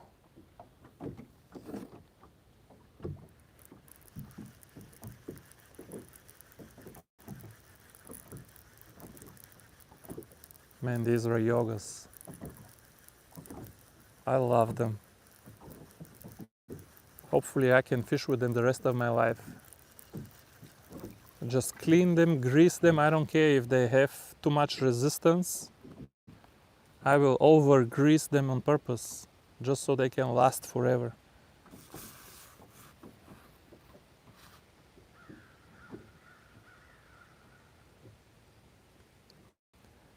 Let's refresh the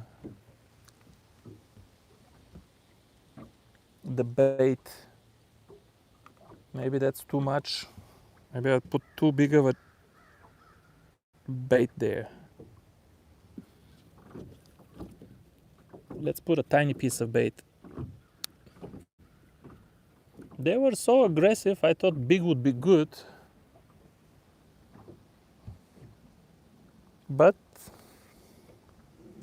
whatever you think, that's not what they think.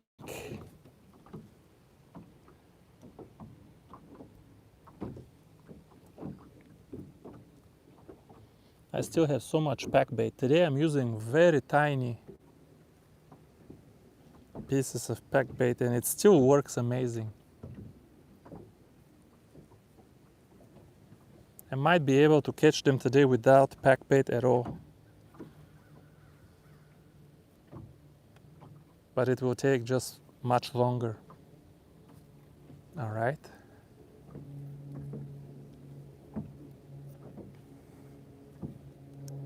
Let's put this one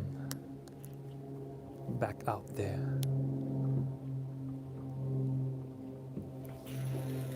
My God, listen.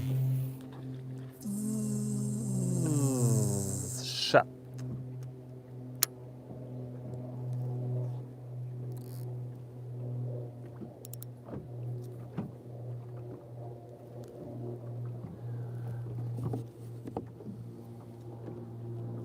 And I need the glasses again. The sun is right in my eyes.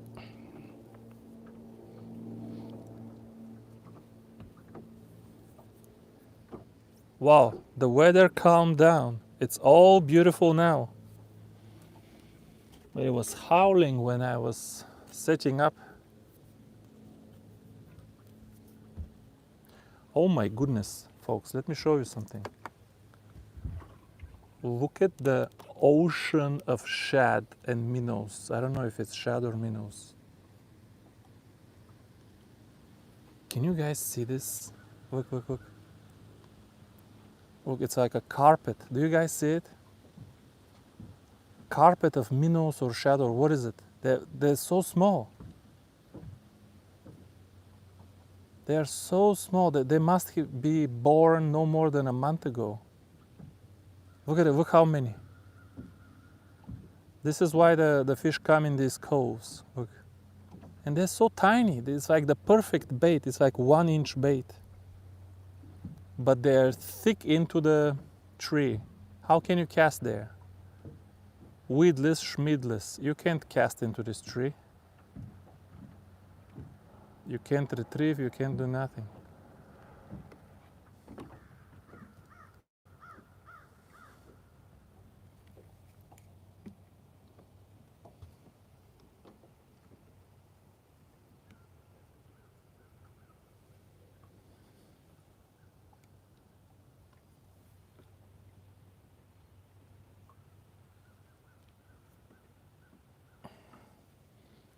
There we go.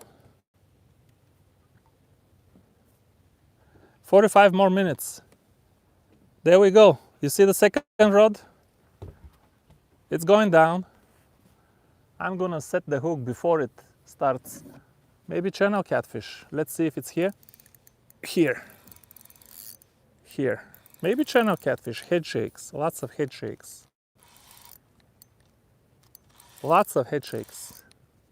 Let's see if, I don't even know if my wife would want 2 channel. That's a channel catfish. I'm calling it. Just head shake, head shake, head shake. He's already spinning and flipping and turning like a head shakes. Let's see if he's very clean. I might take it home. Take home 2. Let my wife freeze them. My wife is Vietnamese. She loves eating fish, and she loves all kinds of fish. It's not about one fish being better than the other. She likes crappie, but she also likes catfish. She likes the fat from the catfish.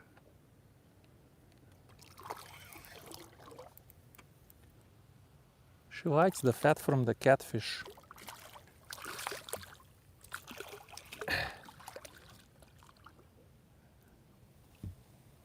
Okay.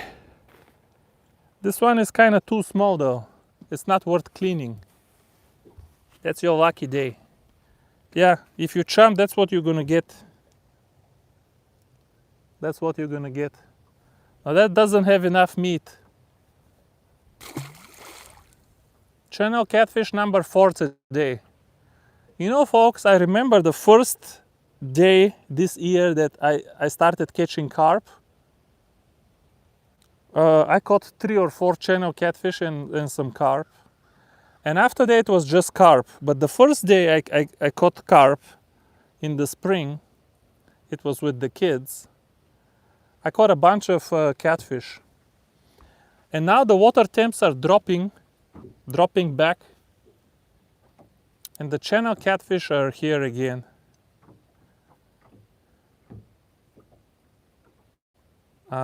That actually kind of confirms, matches my other evidence. This line is all of a sudden very slacky. Maybe there's a fish on that one over there.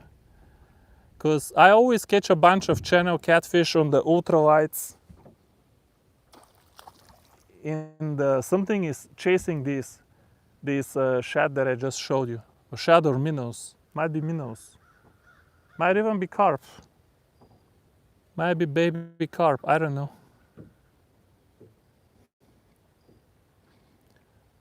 I always catch a bunch of channel catfish on the ultralight in the fall.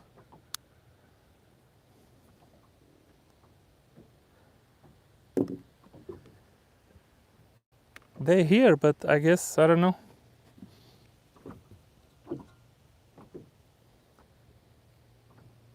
Maybe the other rod doesn't have a bait or something.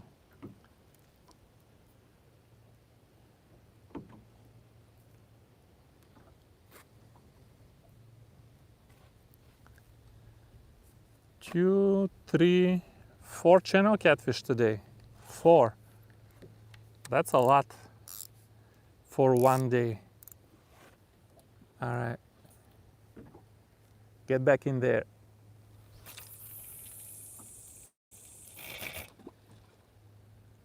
Right there, folks. That spot is money. I know this cove. I come to this cove when I don't feel like a challenge. When I don't feel like a challenge. There was one show, Rules of Engagement. Russell Dunbar, the short, blunt guy.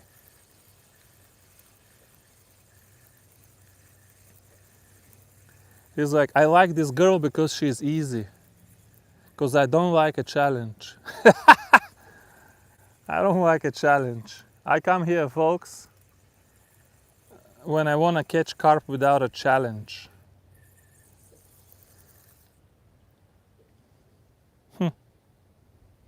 Well, this bait doesn't look good to me.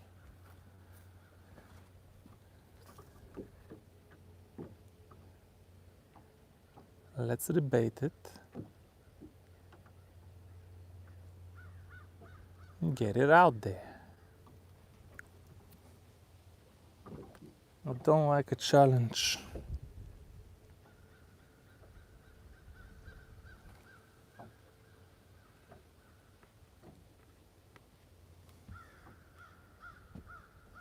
Oh, this one is going down that we just cast.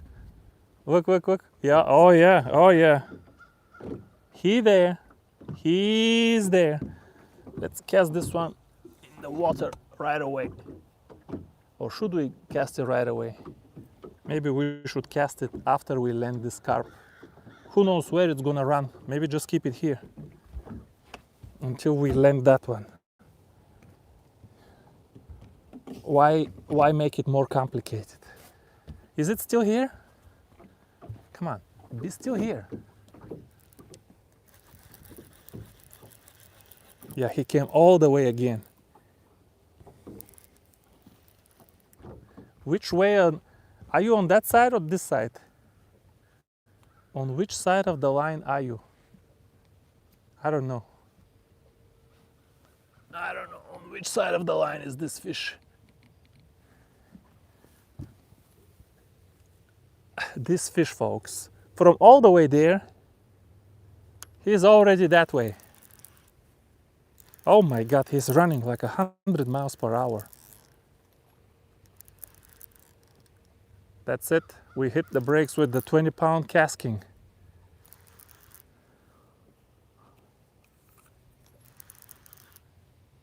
That's a good line, especially if you have a beautiful black reel. You don't need nothing more than that.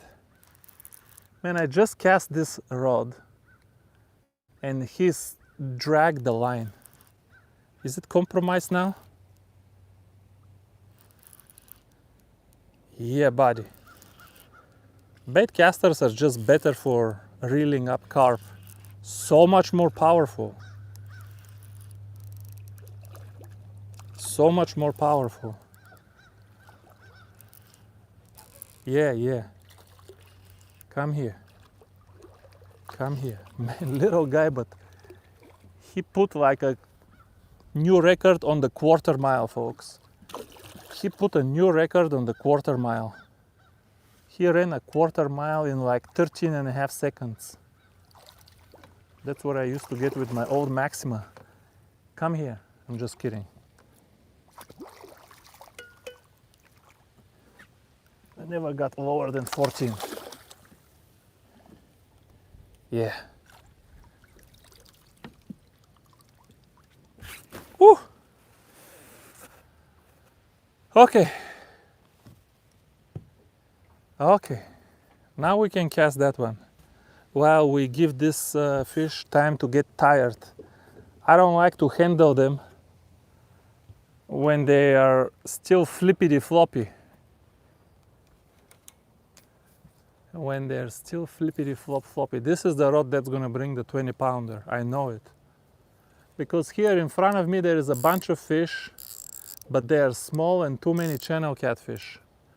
The big one will be a straggler. He's gonna be a lone wolf. This is gonna be the big one. I'm calling it. I'm calling this one to be my 20 pounder. We used to go in Illinois carp fishing and we would sleep all night on the lake hoping to get a fish. Some nights we got fish, some nights we didn't. You cannot come here to sleep. You're never gonna sleep for 5 minutes on this lake. You're never gonna sleep even 5 minutes. Come on, buddy, now.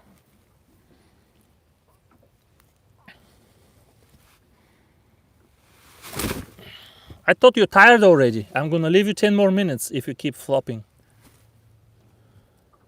You want me to leave you? No? Rest. Forgot what color I put. I don't think it matters. I think I put a small piece on that one. Let's put another small piece. Just for flavor.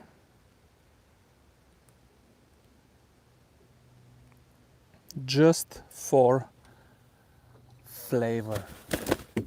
I'm gonna start using bigger pieces of pack bait. Not because we need it, but because we're going home. What's the point of taking it home?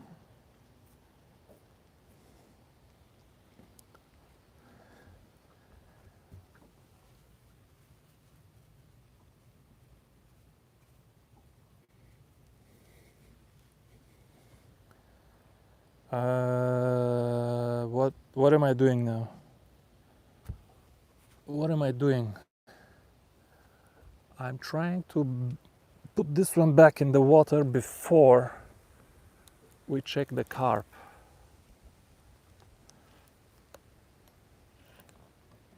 Here we go.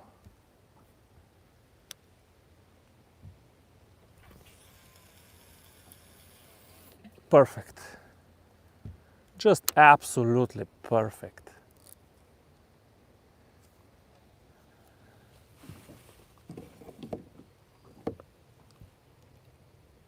All right.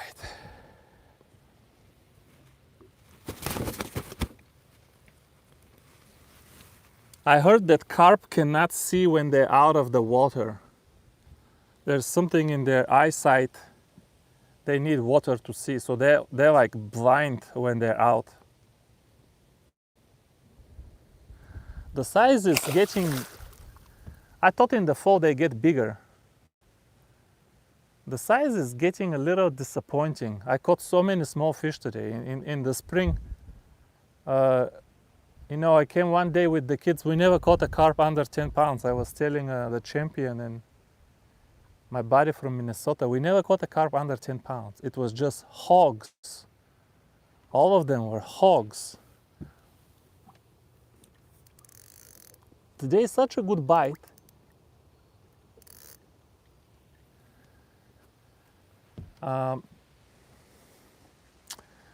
But the size could have been a little bigger.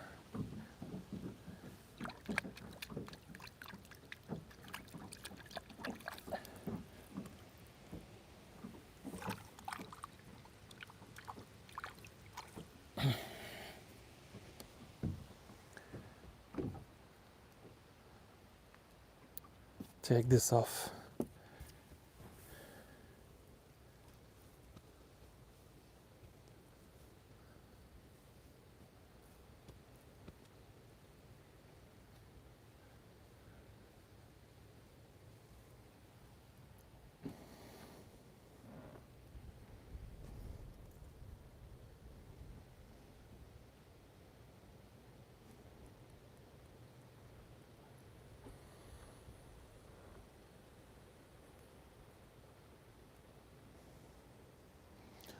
What's going on, folks? I need a question, something to blab for the last 20-30 minutes. What's going on, folks?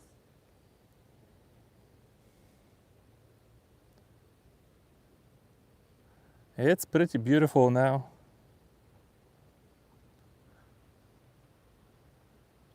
There is no more wind to shake me left and right.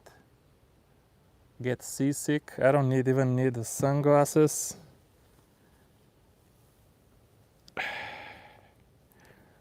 My jigs got stuck at the port. They hit the port at October 21st, 23rd. I thought they would be here by now, but they're stuck. The port still hasn't given them to UPS. Once the port passes them on to UPS, they'll be here in 3 days. Hopefully they didn't get lost or something. Twice I lose my jigs, folks, twice. These forwarders, they combine everything in one container to save money. They put a bunch of small orders in one container in China. And then they ship the container to United States very cheap. Then they open the container and print small labels and ship them with UPS from the port to the actual address. And they save a lot of money this way, otherwise it's so expensive. The thing is, every time they open the container and start sticking the actual labels to the actual boxes, they always, not always, but so often, they stick the label to the wrong box. So often. I mean, I've been doing this for 2 years and already twice they put the wrong label on my boxes. One time, one lady from Colorado, she shipped them to me. But the first time, the shipment was going to the Amazon, and freaking Amazon said they couldn't find my package. How can you not find my package? So I had to charge it off. But I'm wondering what happened with my jigs. Because you have my address, my everything, wherever these jigs went. They know how to find me. Where are my jigs now? I will go nuts if I see somebody else selling my jigs.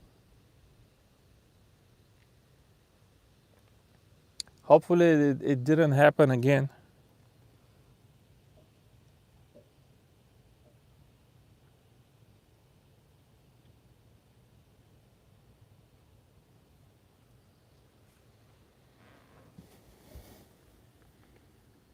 Dude, what kind of handle is God, man? I can't use such a handle.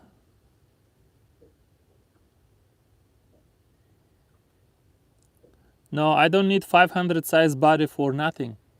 Not even for ultralight fishing. 500 size body is only for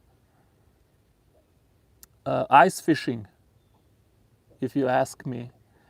But I do like big spools for some applications. Like float fishing. Because float fishing I fish with 4 or 5 pound line. And it's good to have a bigger spool. Like I wouldn't mind having like a 2500 size spool on a 1000 size body for float fishing. I've been thinking about buying such a reel, C2500S. That's exactly what I want for float fishing, but none of the reels that I want to, like the models that are available in that size, they're not gonna look good with my Daiwa Presso rods. So it has to be some kind of color that kind of looks good on the Daiwa Presso rods.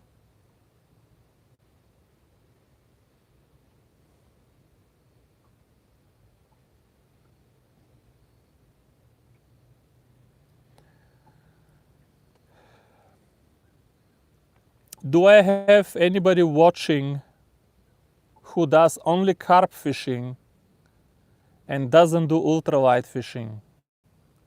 Or does only catfishing and no ultralight fishing?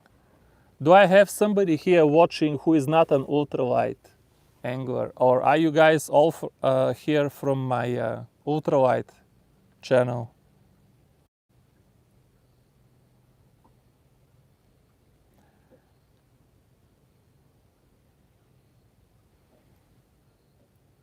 Is it blurry? Is it really blurry? I don't think it's blurry, it's just...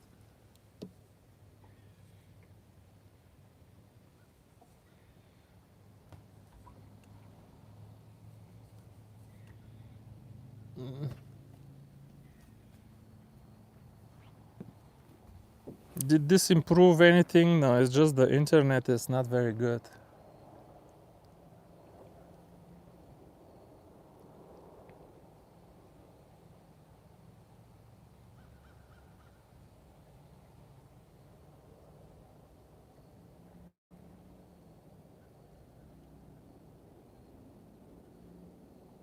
See what happened, folks?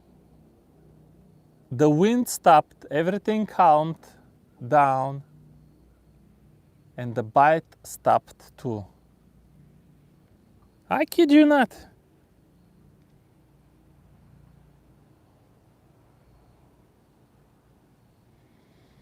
No, if I come up with line, it will be mono for sure for float fishing.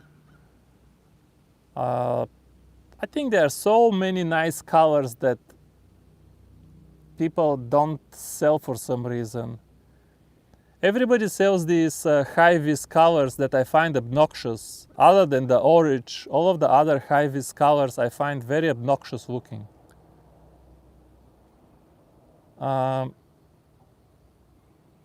Also, I don't know, maybe because of my age, I don't like clear color because I cannot see it.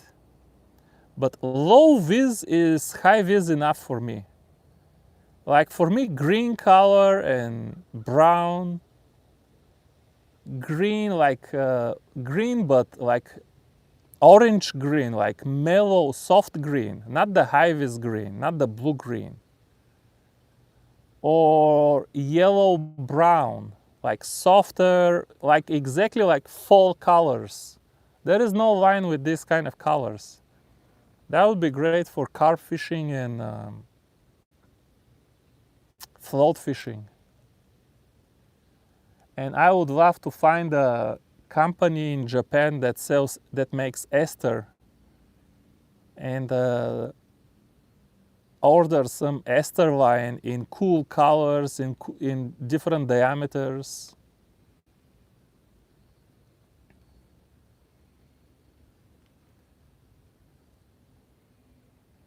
I'm sure I could connect with Varivas Japan because I already know them, but they have a dealer in United States. So that's not gonna work. That's the problem. Most of them have American dealer, and I email these companies. I give them all of my contact information, phone number, email, everything. And then some fat dude from California calls me. You said you wanted to do business? Yeah, we're business. And these dealers, folks, they're so greedy.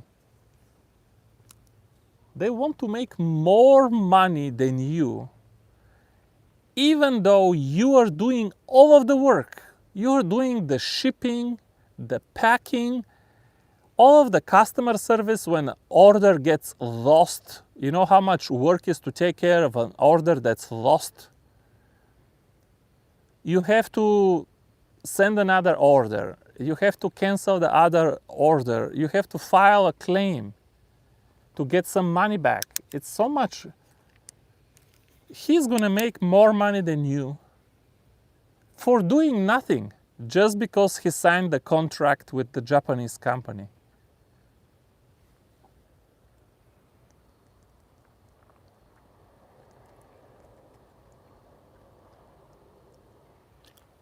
Everything is like that. Hooks, line, fishing rods. I connected with so many Japanese companies. All of them have an American leader, dealer. They have a dealer. I'm tired of putting these gloves on and off, on and off. I put them on, the sun goes behind the clouds. I take them off, the sun starts blasting right in my eyes. Oh. Do I have any viewers from Japan with any kind of connections? I need you guys to connect me with Japanese company that makes some kind of ultralight tackle, rods, reels, hooks, line, anything that's ultralight, and wants to work with me directly. I will tell you what I want. You're gonna make it for me. I will pay you everything. Minimum order quantity is not a problem. But no dealers. I work directly with you, no dealers. What happened here, folks? Why are all of these rods getting so tight at the same time?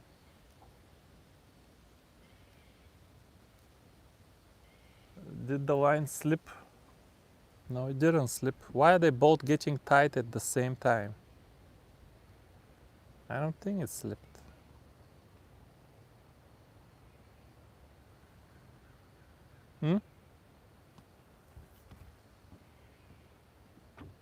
This one definitely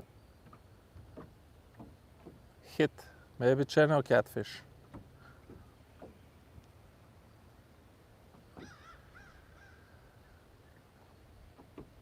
See, now they all slack. The boat is swaying too much. Too much sway.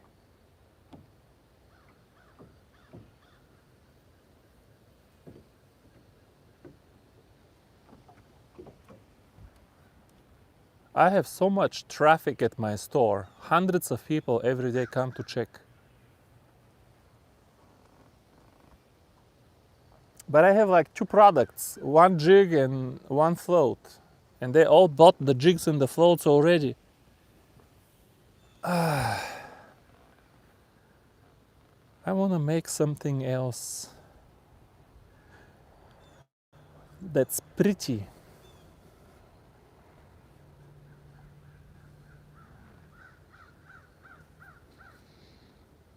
Hello from Virginia, 3D Craftsman. I remember you from last week. Thanks for stopping, buddy.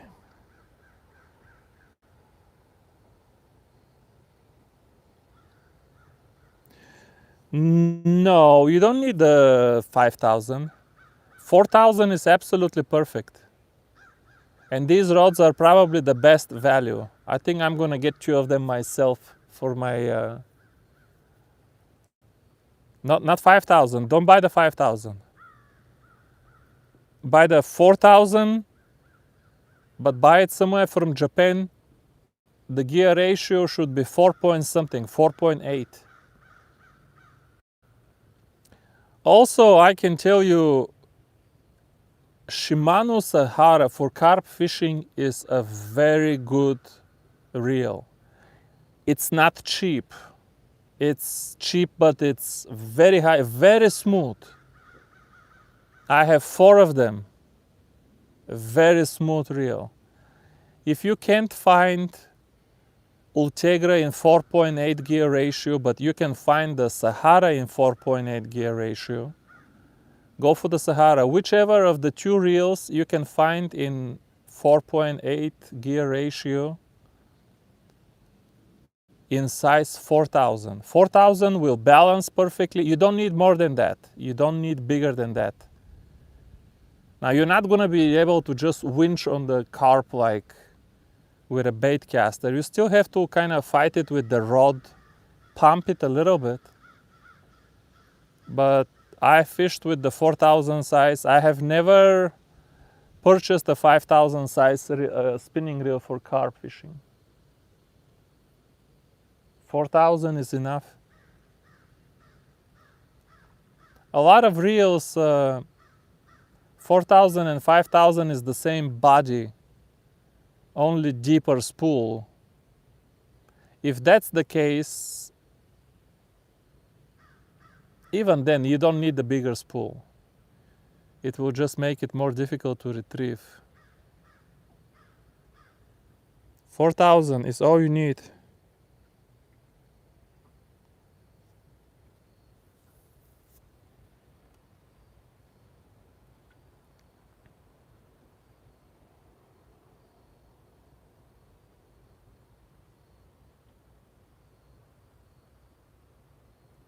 Wow. See, the wind stopped. Everything is beautiful. And I can't get a bite. That is crazy. I want to rebait one rod. I don't know which rod to rebait. They're all cast perfectly. All 4 of them are on the perfect spot. But I want to rebait one of them. Maybe this one. Just to do something.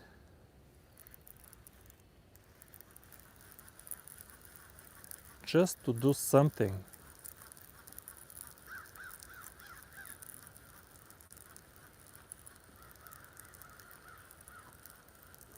So smooth.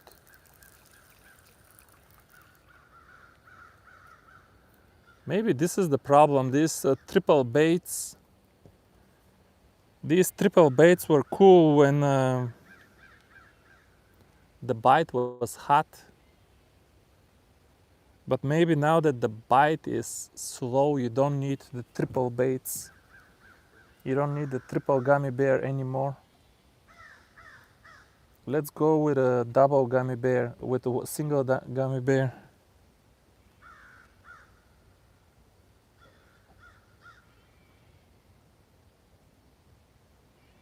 I can hear some squirrel is just crying. Maybe some hawk grabbed her mom or something. There is a squirrel behind me that is just crying.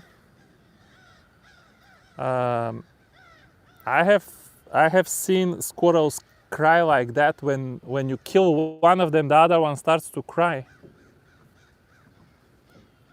That's definitely something happened to that squirrel. Definitely it's crying like wah, wah, wah, like a little wah.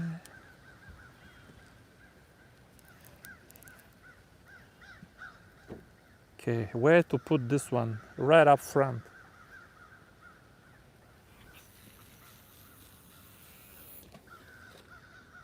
Beautiful.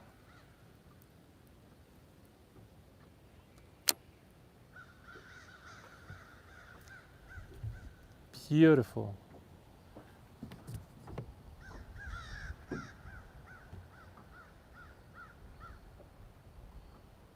Should we rebait one more? Which one to rebait? Let's rebait this one. And I told you guys in 5 minutes there will be fish. Turned out I lied to you. There was no fish. But it was the perfect cast. Maybe the fish moved out. You watch these videos, just watch all of my live streams for carp, and you will see a pattern. You will see a very obvious pattern, folks. When it's biting, all 4 of them are going down, they're just dropping like one after the other. It don't matter what color you put, they're just dropping one after the other. All 4 of them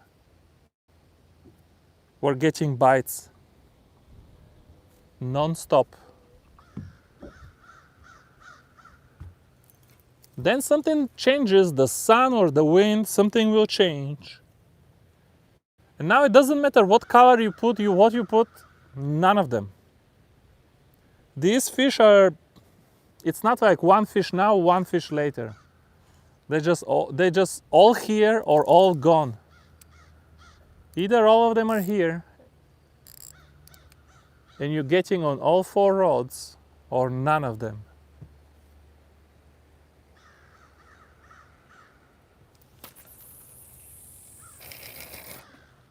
Let's not cast too far. I cast that one too far. I think last time it went too deep. It's like 15 feet deep there. I don't want to fish 15 feet. I don't want to go deeper than 12 feet.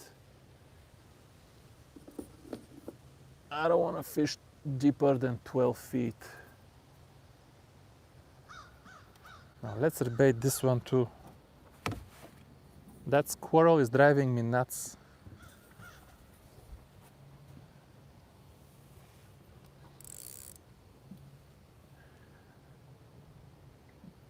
That squirrel is driving me nuts, folks. What about here?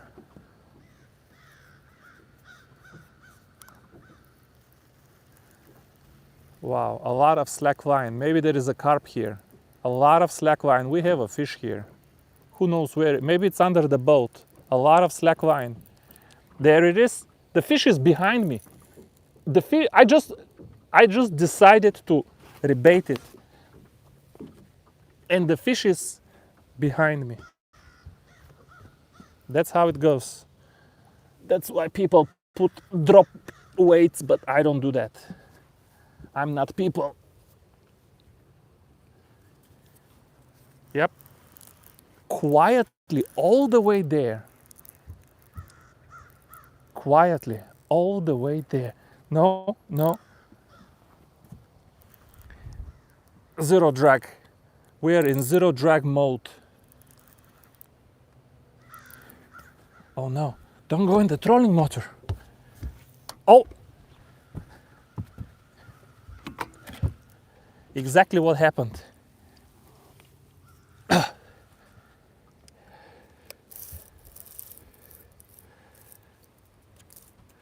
My goodness. I pressed the button on the reel, made a big bird's nest. I thought it was a trolling motor. It was not the trolling motor. The fish is now in the tree. The fish is now in the tree, safely wrapped around the tree multiple times. That fish made a full 360 around the boat and wrapped me around the tree. No? No, what happened? Okay, it came off. I lost the fish, but that's okay. I have my rig. I didn't lose any line. How is the line? The line is severely abrasion. Okay, I don't have time to fix it now. I'm just gonna cast it. I'm just gonna cast it and I'm gonna fix it home. Let's see if he can break me off. See if he can break me off. I'm gonna cast it like this with all of the abrasion.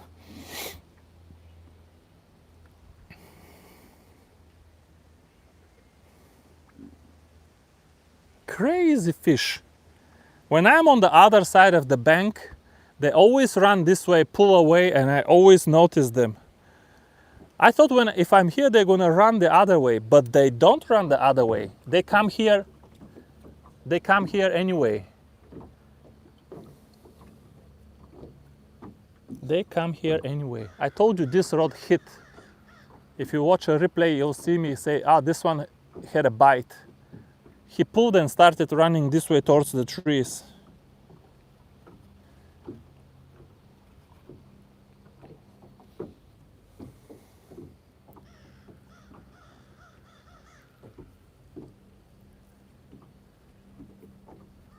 Okay.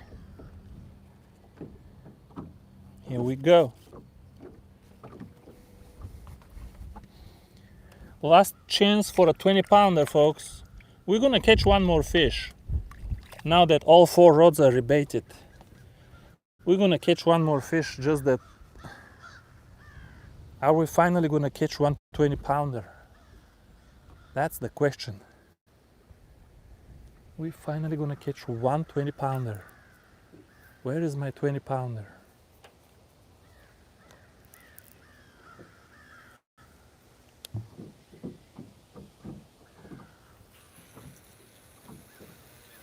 Just absolutely perfect cast.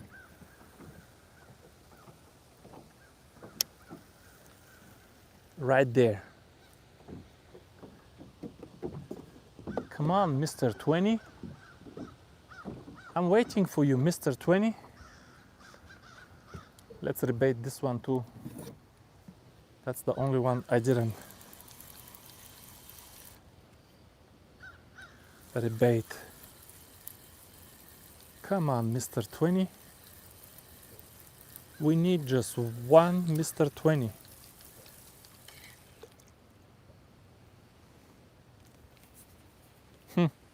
Orange. The orange color gummy bear is still here. Let's switch it for strawberry, I guess.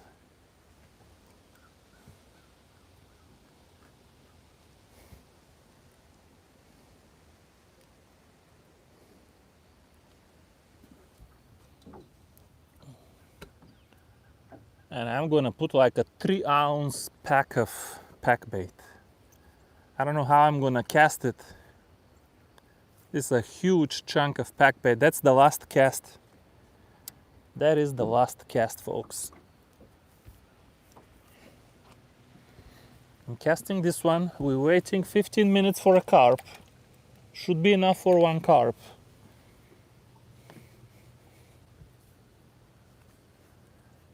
And we're closing it out. Come on. Should be enough, but you don't know. You don't know. Let's see how I'm gonna cast this overweight piece of pack bait. Come on now. Gentle, not too gentle. Oh yeah, no problem. Man, that was heavy. Did you see how it felt like a bomb? Like a Fab 1500. If you know what a Fab 1500 is. It felt like a Fab 1500, just poof.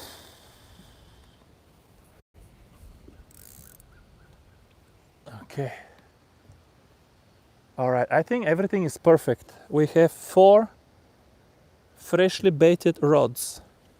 Who's gonna call the weight of the last fish? I'm not gonna weigh it. Here are some good guesses. 0. That means we're not gonna catch last fish.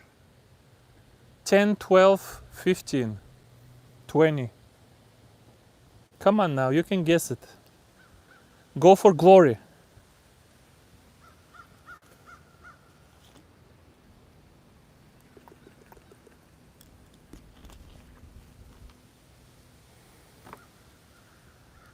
I'm gonna eat the last 2 gummy bears.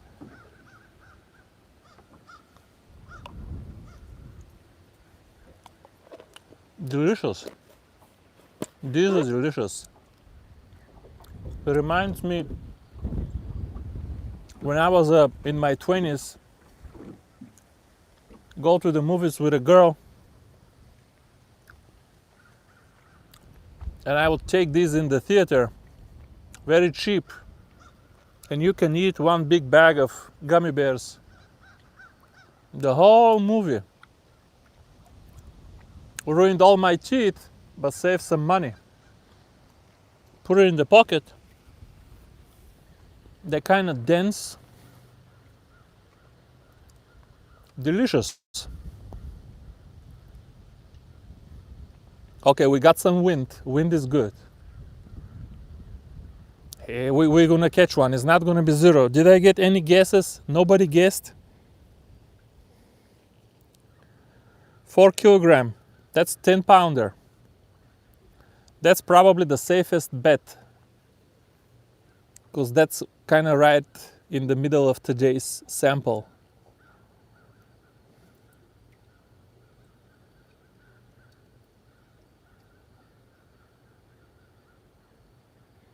Really, what does he want? I'm curious. What does he want that he couldn't find?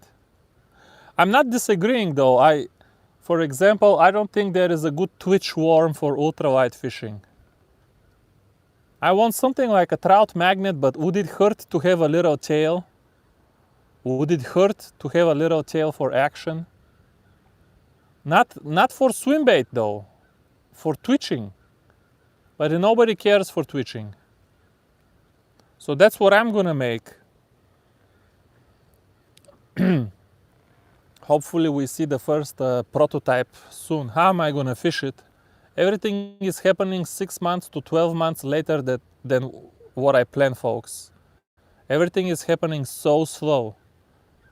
This company that I work with, this company works with a lot of other companies. So when they're busy, you have to wait. But I started working on the drawings for my little twitch worm.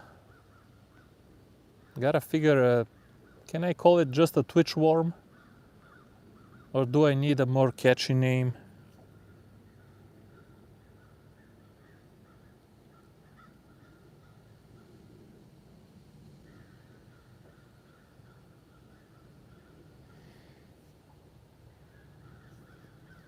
Yep, just fresh corn off the cob.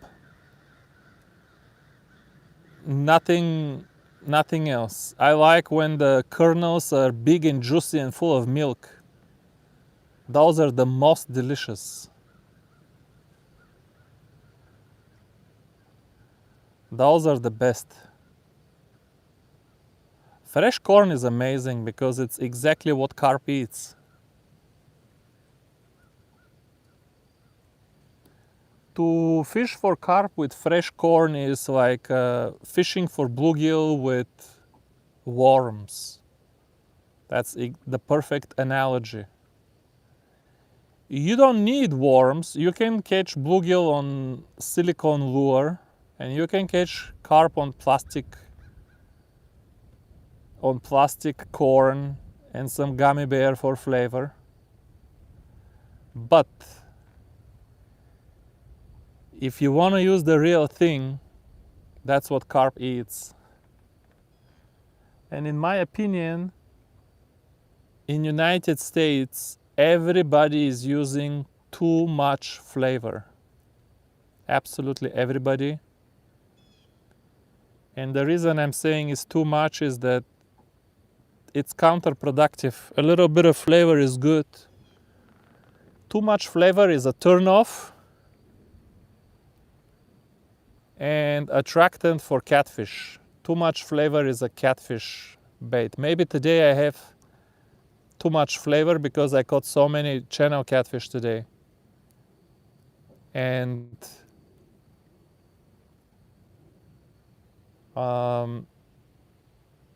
yeah, I put larger chunks of gummy bear. I put 2 pieces of different flavors of gummy bear. Maybe that's why I caught 4 channel catfish. But we did good today. If I catch one 15-pounder now, I call it a good day.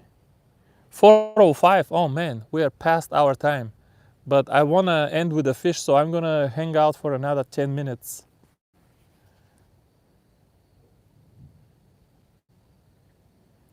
What bait did your friend want that he couldn't find on the market?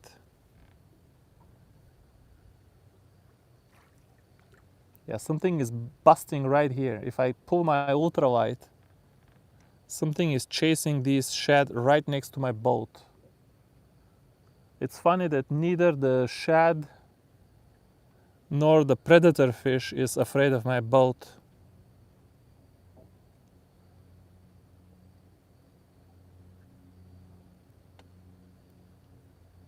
Come, carpy, carpy, carpy, carpy.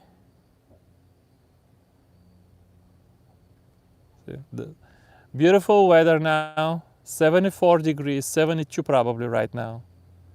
No wind, the wind stopped, there is no noise, it's quiet, beautiful, and the carp is gone.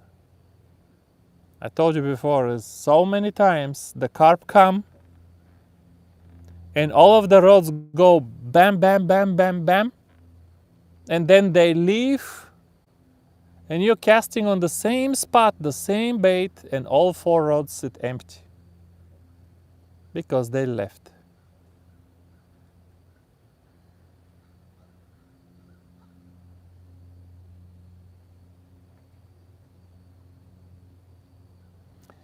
Carp fishing, every fishing has its own appeal that is very different. Carp fishing has some very different kind of flavor.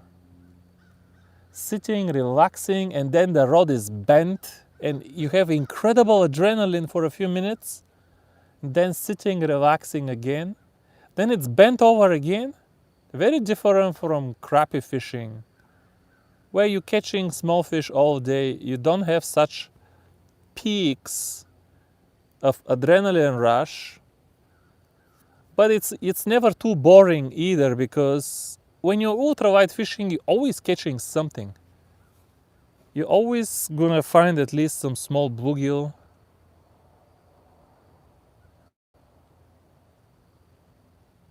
Carp fishing, when they're not biting, can be boring.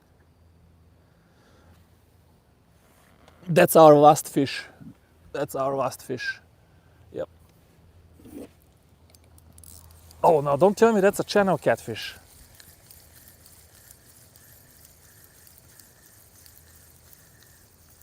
Oh no, I lost it. It's not even here. Oh, the other one is biting. Yeah. Let me pick up the other one then. Yeah, this one is biting. Maybe they came. This one is here. All right. I got one guy saying 10 pounds. You guys didn't want to guess. Nobody guessed channel catfish. Nobody guessed channel catfish, but the way I'm reeling it and he's only head shaking, I'm thinking we're gonna end the video a little... What is the word I'm looking for?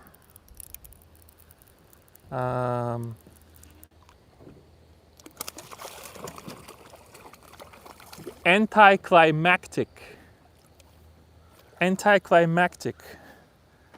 That's what's biting. How many of these did we catch today? Anticlimactic. Should I cast one more time? No, I'm not gonna cast one more time. Look where the sun is, folks. Anticlimactic end to today's video, folks, but if I cast again and wait another 20 minutes, I'm gonna be loading the boat in the trailer in the dark. I have a lot of tackle. The one thing I don't like about carp fishing is too much stuff. It takes a long time when you're done fishing to get the boat, and here is my anticlimactic end to the video.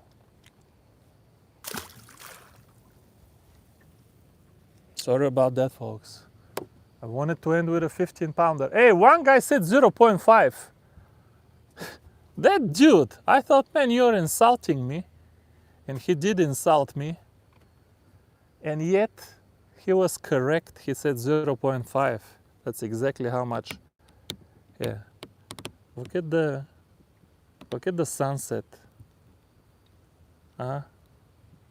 That's why I'm packing because of the sunset.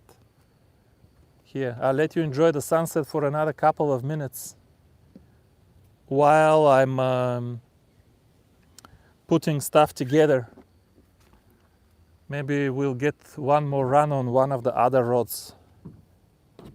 Cleaning up some stuff here. Gummy bears everywhere. It was still a good day of fishing, folks. What can you go fish to have more fun for a few hours? Nothing. This we're gonna throw in the water later. Let's land.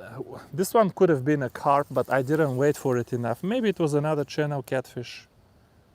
I think we got a bunch of channel catfish moving on our bait. Beautiful sunset. Beautiful weather. I don't have a headache. I have these headaches when there is a lot of pollen from my allergy. I hate having a headache. I cannot enjoy life when I have a headache. I can't go fishing. I hate it.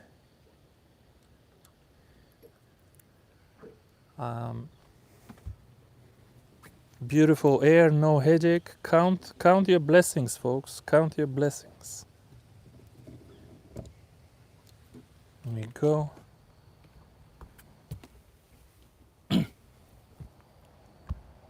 That rod is done. That rod is done. Which rod should we pick up? This one? Come on, the last rod, go down. Which has happened. But if you're not waiting, if you're just going home and you turn off the live stream, it happened. Not once, but several times.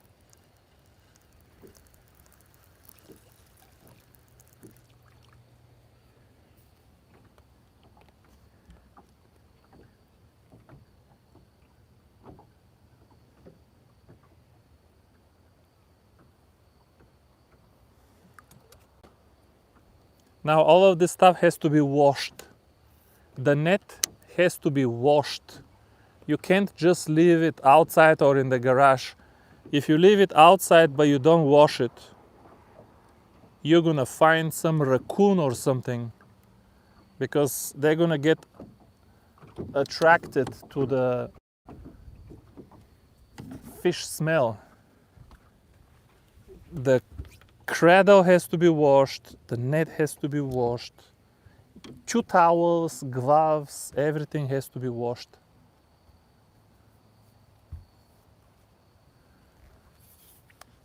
Yeah.